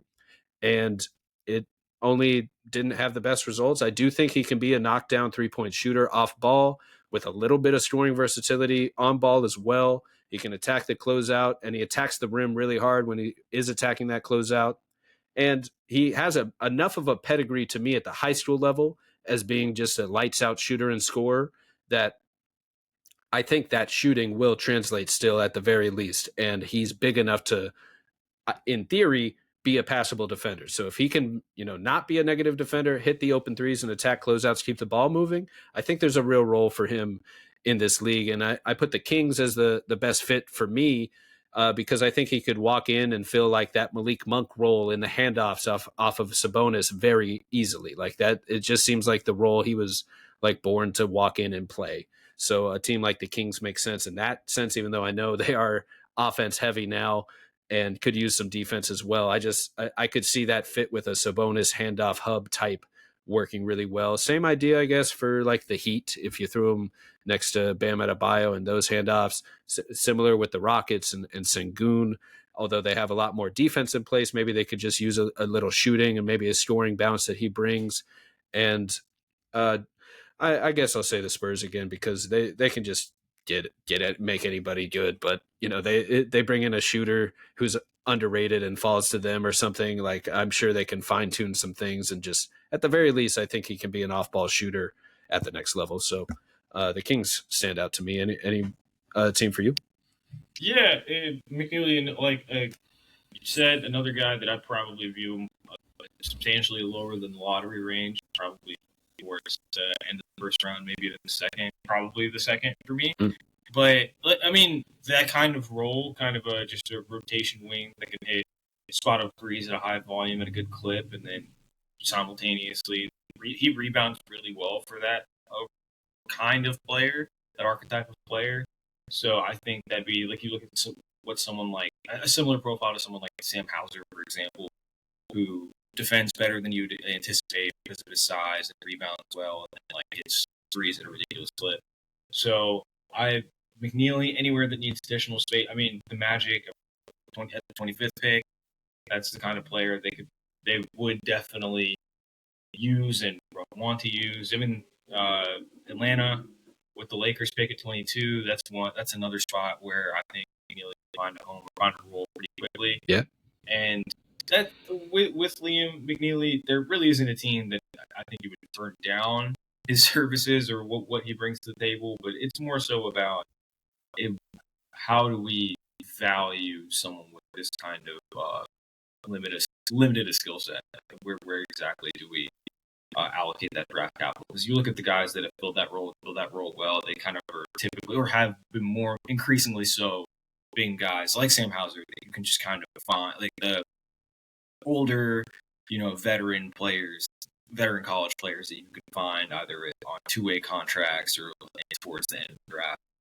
I think about Jalen Wells, for example, last year was a veteran college player that was just found in the second round and was able to fill that role pretty quickly. And, we were able to extract, like the expected value would drastically outweigh the draft investment. So I think a lot of places could use McNeeley, but I think they're probably best suited using that draft capital in other areas. That's a great point on the value of the player. And like, I think we're generally projecting McNeeley to be like a sixth man type who might, be a spark off the bench. Maybe in the right lineup, he can start if you got 3 all-stars starting and you just need a shooter to stand in the corner like Grayson Allen on the Suns or something like that, where that's maybe all you're asking him to do. But I do agree. It's worth considering like what the value is. I end up looking at backup bigs in a similar way where I feel like there's just so many good ones that you can generally sign. You do have to do the work of scouting and finding them, but you can find maybe a Kem Birch. I love shouting out Kem Birch any chance I can. You find him like just a rim roller that plays hard, that can protect the rim.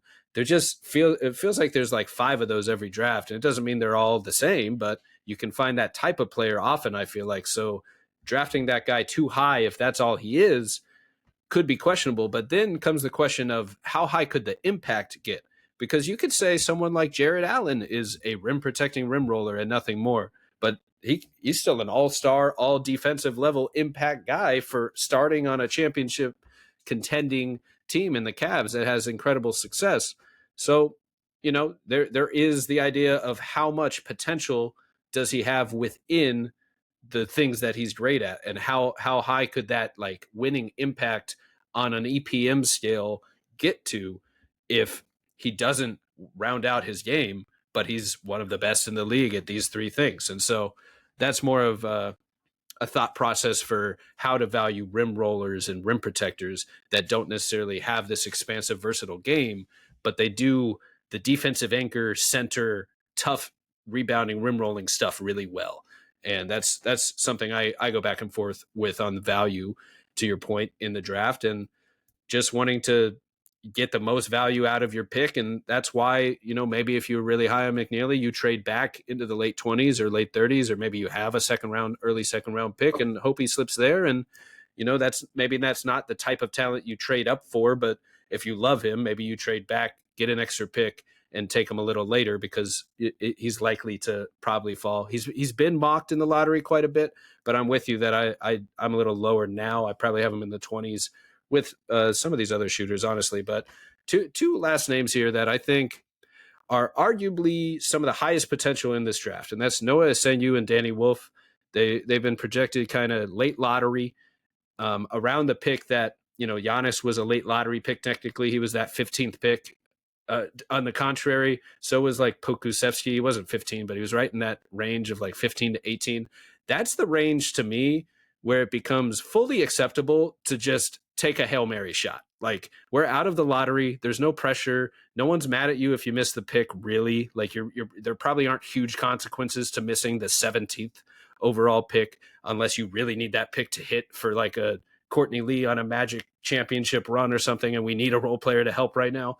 Like, unless it's that, you just generally, it's a good range to take a shot. And these two guys, to me, are some of the biggest high potential, high reward, high risk picks in the draft, where Essengue is more of like, just to make a quick comp for someone who has no idea who they are. Like, the reason I think you would draft a Noah Essengue is because you hope it looks something like a Giannis down the line. And the reason you draft a Danny Wolf is because you hope it looks something in the realm of a Jokic mixed with Sengun or whatever down the line. And obviously these players are not those stars, to be clear once again. But in my opinion, you draft them for two reasons: the scalability of what they are now and what they could realistically be, and then their potential ceilings. And I think both of them are some of the last names in this draft that just have at least an ounce of potential to be stars. But there is the risk that something won't translate, and maybe it just won't work at all. And for Noah Essengue, he's shown a lot. Like, he's shown a quick development trajectory and path where he's developing very quickly, and that's what you want to see. He gets downhill like no tomorrow. He plays defense. He makes game-breaking plays on defense, pushes the pace, draws fouls a lot. And so you can see him being that defensive anchor, downhill force, foul drawing type of guy, transition killer, that hopefully you can round out some more of his game in the half court as a play finisher at the very least. But you can see the athleticism really pop, especially in the fast breaks and transition off the turnovers that he forced. So I have some teams like the Jazz obviously don't have a ton going on, but you have a lot of offense in place. Maybe obviously you're not taking him, probably not with the first pick, but maybe they take a swing on a high potential guy a little bit later if they were to fall in the draft or trade around in the draft. But the Mavs and the Kings are some other teams that popped up where you throw them on the Kings. Maybe you have a defensive anchor at the four. You got more of a fast break downhill guy with all their offense and all their shooting, kind of plays with that pace, and threw the Mavs in there because they just need something. So why not take a dice roll on a guy that maybe he could be a star down the line, and you just kind of give fans a little bit of hope if you end up with him. And I'll hit on Wolf in a second, but any other thoughts on Essengue here? No, you pretty much hit all of it. Yeah, definitely someone that I've been high on for a minute. I remember seeing him on Euro Cup U18s 2 summers ago in 2023, and he was killing then. And I thought he was the best ranked prospect on a team with Dejan Salon, who went sixth last year, and Nolan Traore, who might not, but very well could still go ahead of him in this class. But yeah, Essengue, it's just been wildly productive. Has checks all the boxes for kind of outlier development or however you want to term it. But great positional size, great athlete, insanely young. Like, I think he's a day or something, a week or something older than Flagg. So yeah, he's someone that again, everyone on Swish was very high on. I had him in my top five. I think a lot of because it's kind of hard to really encapsulate his skill set in a quick description because he just has played as like a play finisher, rim runner type, opportunistic scorer in transition and whatnot. But on virtually any of these teams, I wouldn't be shocked at all if Oklahoma City took him at 15. I think a lot of these teams that we talked about that should angle for combo forwards like Collin Murray-Boyles or Asa Newell should go in the same direction, potentially even ahead of those two. But yeah, I agree with all the fits that you've had for him. Nice. Yeah. I mean, definitely an exciting prospect.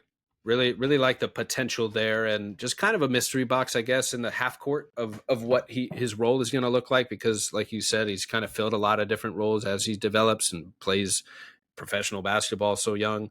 So I'm definitely kind of interested. I hope he some team just takes a swing on him. And man, the Thunder landing like a guy with the potential like that is just it just feels unfair. Whoever they get is unfair, but like the idea that they can just keep adding high potential picks as they're winning is just a wild concept from the team building perspective, because they're getting the benefits of the tank while not having to tank. They have beaten the tank system. So shout out to Sam Presti there.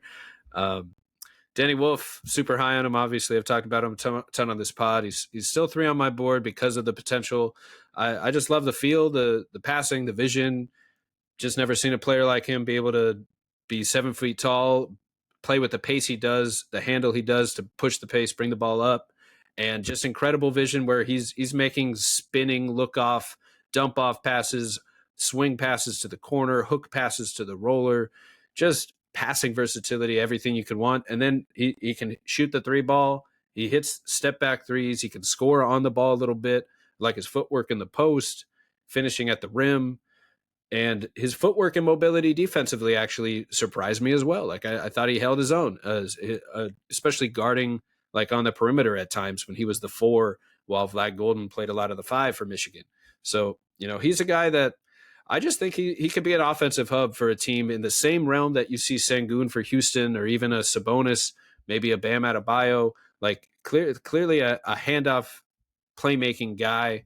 But I mean, he can run pick and roll. He can play with his back to the basket. Like he can do all these different things, especially offensively, where I just want to bet on the upside of that working out.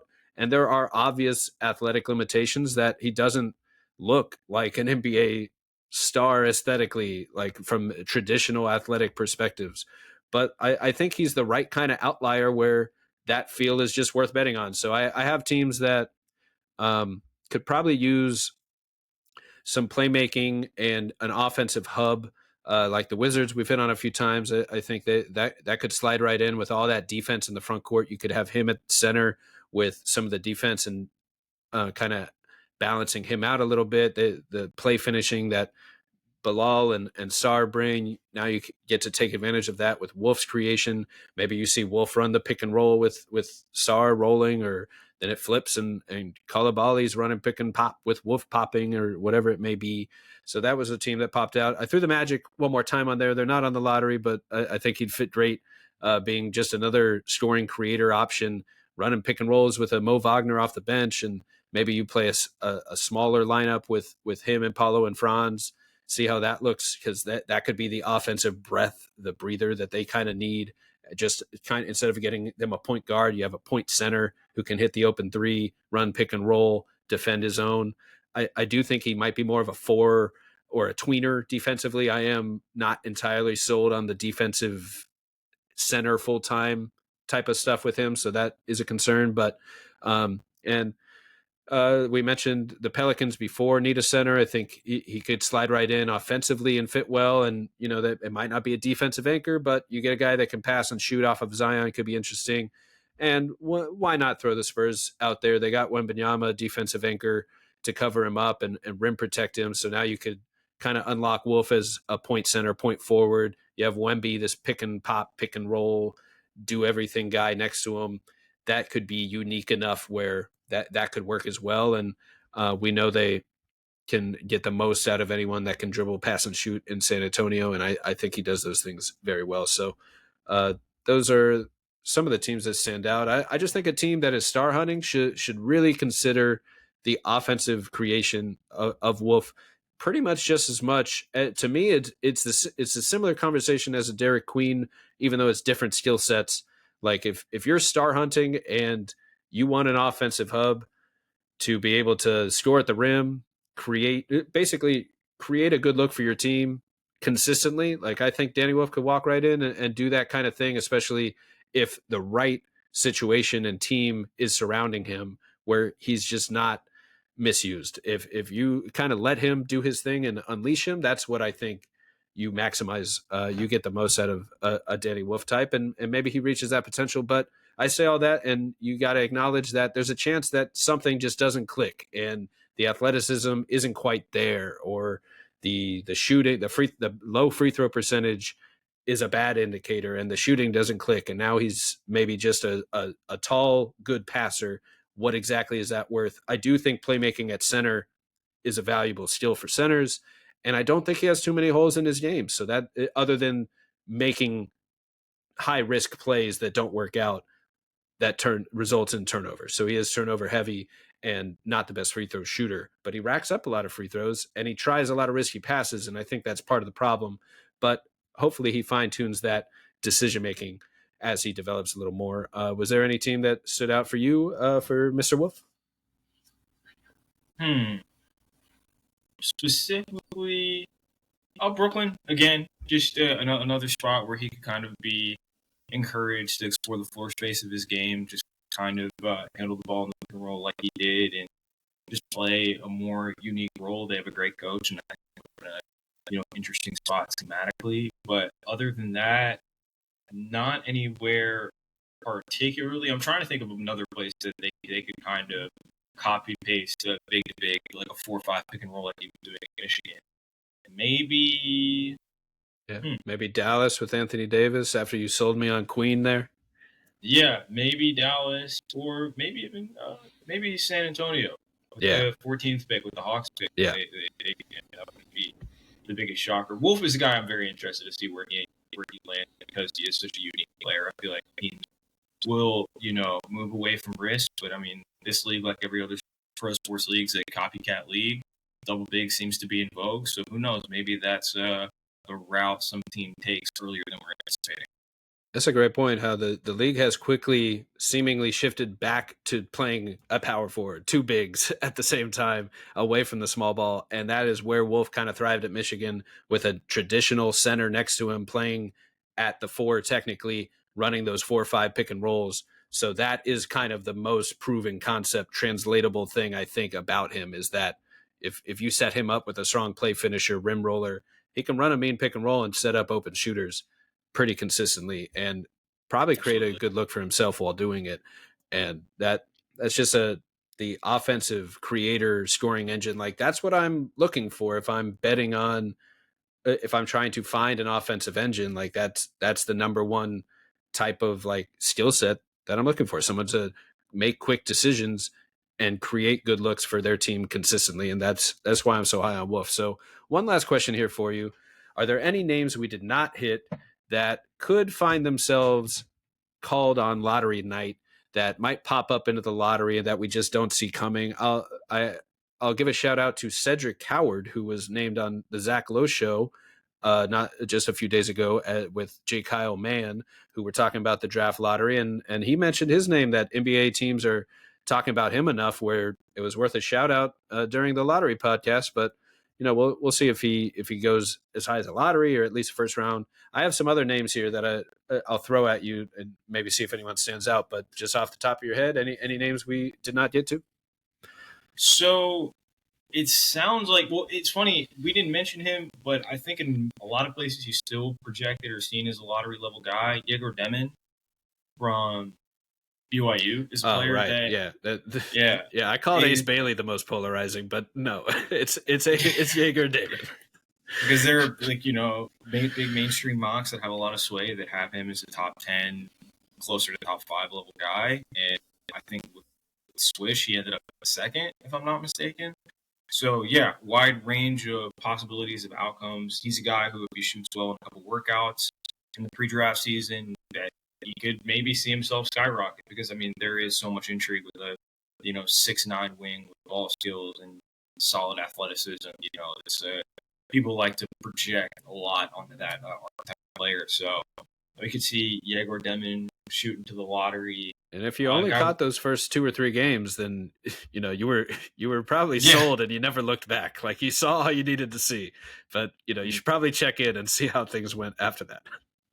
Yeah, Carter Bryant, just keeping with the theme of wings that could see their soccer eyes, is another guy that I remember I was listening to Jay Khaman, the Ringer NBA draft show. Jay Khaman mentioned that he's spoken to a lot of NBA personnel that said, hey, keep your Carter Bryant appreciation under wraps for a little while. We don't want to see him fall out of our range. But Neat Clifford is probably, I think we may have actually discussed him briefly when you had me on prior to the tournament. Oh, yeah. And he's another guy that I think he rides the momentum of a great tournament, great back end of his season. He could ride that into, if he performs well in the combine scrimmages and, does well workout season. All of that in confluence could end up in him being, even though he's older and kind of a unique, atypical player, you could see himself, rise up to the lotto or just outside. Yeah, that's a great shout. I forgot to ask if there were any March Madness takeaways. We did the preview. Was there anyone that popped out that you think saw their draft stock rise the most? I would say probably Walter Clayton on the champion Florida team. He made a name for himself as a shooter. He'll be remembered for that historic run as a shooter. And I think that at the very least, I think that earned himself a first round pick, while he might have been projected as like a tweener, could go anywhere in the second round type of guy. So that's probably the more obvious name, I think. But anyone else pop out to you as a draft stock riser after March Madness? Yeah, Kon Knueppel was a guy who probably cemented himself inside of the top, 6, 7 picks with his showing in the tournament. Like, he played really well. My guy Tahad Bedford too. Yeah, Tahad as well. I'm probably going to end up being. I would at this point, I'd be almost surprised if he returned to college. I know he kept the door open for that, but I'd be a little surprised if that ended up being the case. But yeah, Kon. They didn't really have any. He played great in all of his tournament games. Even the Houston collapse, I don't think that was really.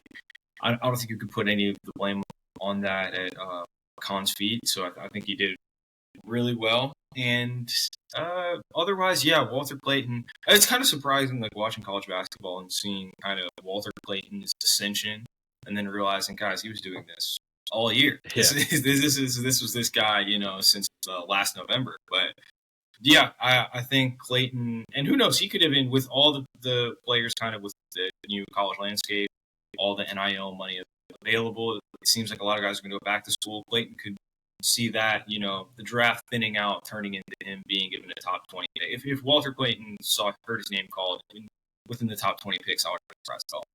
There it is. Yeah, I agree. I think that those names are the biggest draft stock risers in that sense, because, like, I think it's as simple as the small things you said. Like, Tahad Pettiford was, like, very, very highly considering a return, and I think after that March Madness performance and everything he's already shown, like, I had him right at the edge of the lottery on my big board at like 14th, I think, last time I did it before the March Madness, or maybe it was right after March Madness, but right at that stock anyway. I think so Pettiford was one of the names that I was going to throw out. Maybe they get taken. Miles Bird, you put me on to Bird. I know you're high on Philon as well from Alabama. It's another guy who's kind of gone up and down with the lottery mocks. You mentioned Jaeger Demon. Nolan Traore has seen his stock fall. Some bigs, Noah Penda, Thomas Sorber bring some high energy. Maybe they go in the late lottery. I think Philon would be my answer out of all these other names that, he's kind of been mocked like late ninth, 10th at sometimes, and then falls a little bit into the lottery. But that's a guy where I could see him going in the late lottery as well. Because of everything he's shown as a defender, just a winning player, makes hustle plays, and really, like Miles Bird, his dynamic scoring, defense, shooting, the things he brings to the table, quick decision making. That's another guy that I think should be considered that high. I'm not sure if he will. I'd say out of all the other names, Philon is the one I would say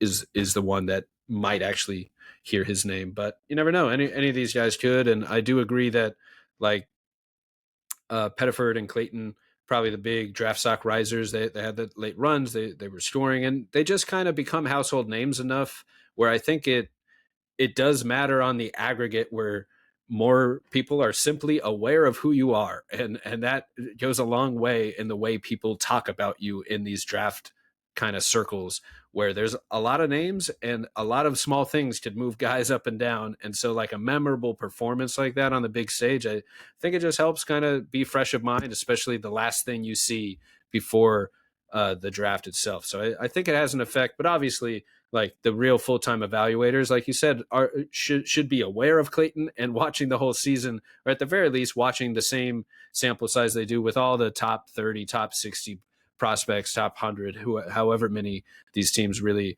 go after and chase. So, yeah, I think that's all the names that could potentially go in the lottery. It'd be we'll see if somebody else sneaks in there.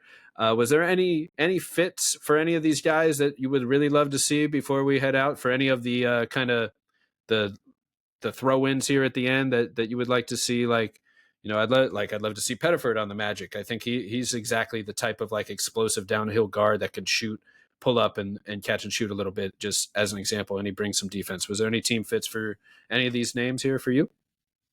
Yeah, just because you mentioned him at the end, and it's kind of a niche fit. Although he'll probably be available in the range that they're picking, but LeBaron Philon on the Pacers would be something I would love to see, and I think he would fit. I can't think of like for his style of play a better situation of better players for him to be as an understudy for than Andrew Nembhard and TJ McConnell. I think probably those are the guys kind of unique, almost like old school anachronistic type backcourt players that I think LeBaron Philon is standing in a lot of learning from and playing behind. Yeah, and they could use that defense. That's a great shout. Just get to learn behind other winning players in that sense, guys that just make hustle plays. Like that's just right up Philon's alley. Like that's the one thing that I watched him and just came away is like this guy just makes winning plays like 5 times a game, and like you just want those players. Maybe Charlotte could use another guard in the backcourt, a big guard next to LaMelo and Miller, kind of slide him in as like a defensive guard that can play connector and get downhill a little bit off of those guys. Another one comes to mind there, but just a lot of fun talent. I mean, we just went through at least 20, maybe 25, maybe a whole first round worth of names here that could see their name called on draft lottery night. It's a magical night. Anything could happen. Fun, super fun day for basketball fans that love the draft, because we kind of like this is the moment the dreams become reality, and we can finally kind of say like, oh, we can start to project things a little bit more and project where players are more likely to go once we know the actual draft order. And it's like all the fun begins, and also some of the kind of hype gets zapped away because we know where Flagg's going to go, but then it becomes like it finally starts. We finally have to figure out, all right, where is Dylan Harper going? Where is Ace Bailey going? Whose team is actually going to find their next star? Who's going to slip? And it all starts with the draft lottery. So can't wait to see that. But man, that's a good 2 hours of draft lottery talk, man. We did it. I appreciate you hopping on, Ahmed. It's been a lot of fun talking hoops and talking the draft. Absolutely. And it's always a good time talking scouting with you. Got to check out Ahmed Jama's work at Slip the Screen on Twitter. read his work with Swish Theory as well. Check out the team. And, I'm sure we'll be doing some more draft pods, hopefully with the Swish Theory team, either here on the Learning Basketball podcast or on the Swish Theory social media channels through Playback, YouTube, and all that. So you got to check it out and check out his work. Thanks for coming, man. Yeah, absolutely. Thanks for having me, man. This is always fun. Appreciate you taking the time and excited to do it again. Let's go. Basketball time, Back to the playoffs. Sir. Back to the playoffs, and the draft lottery starts soon. Can't wait. Have a good one, man. Yep. See ya.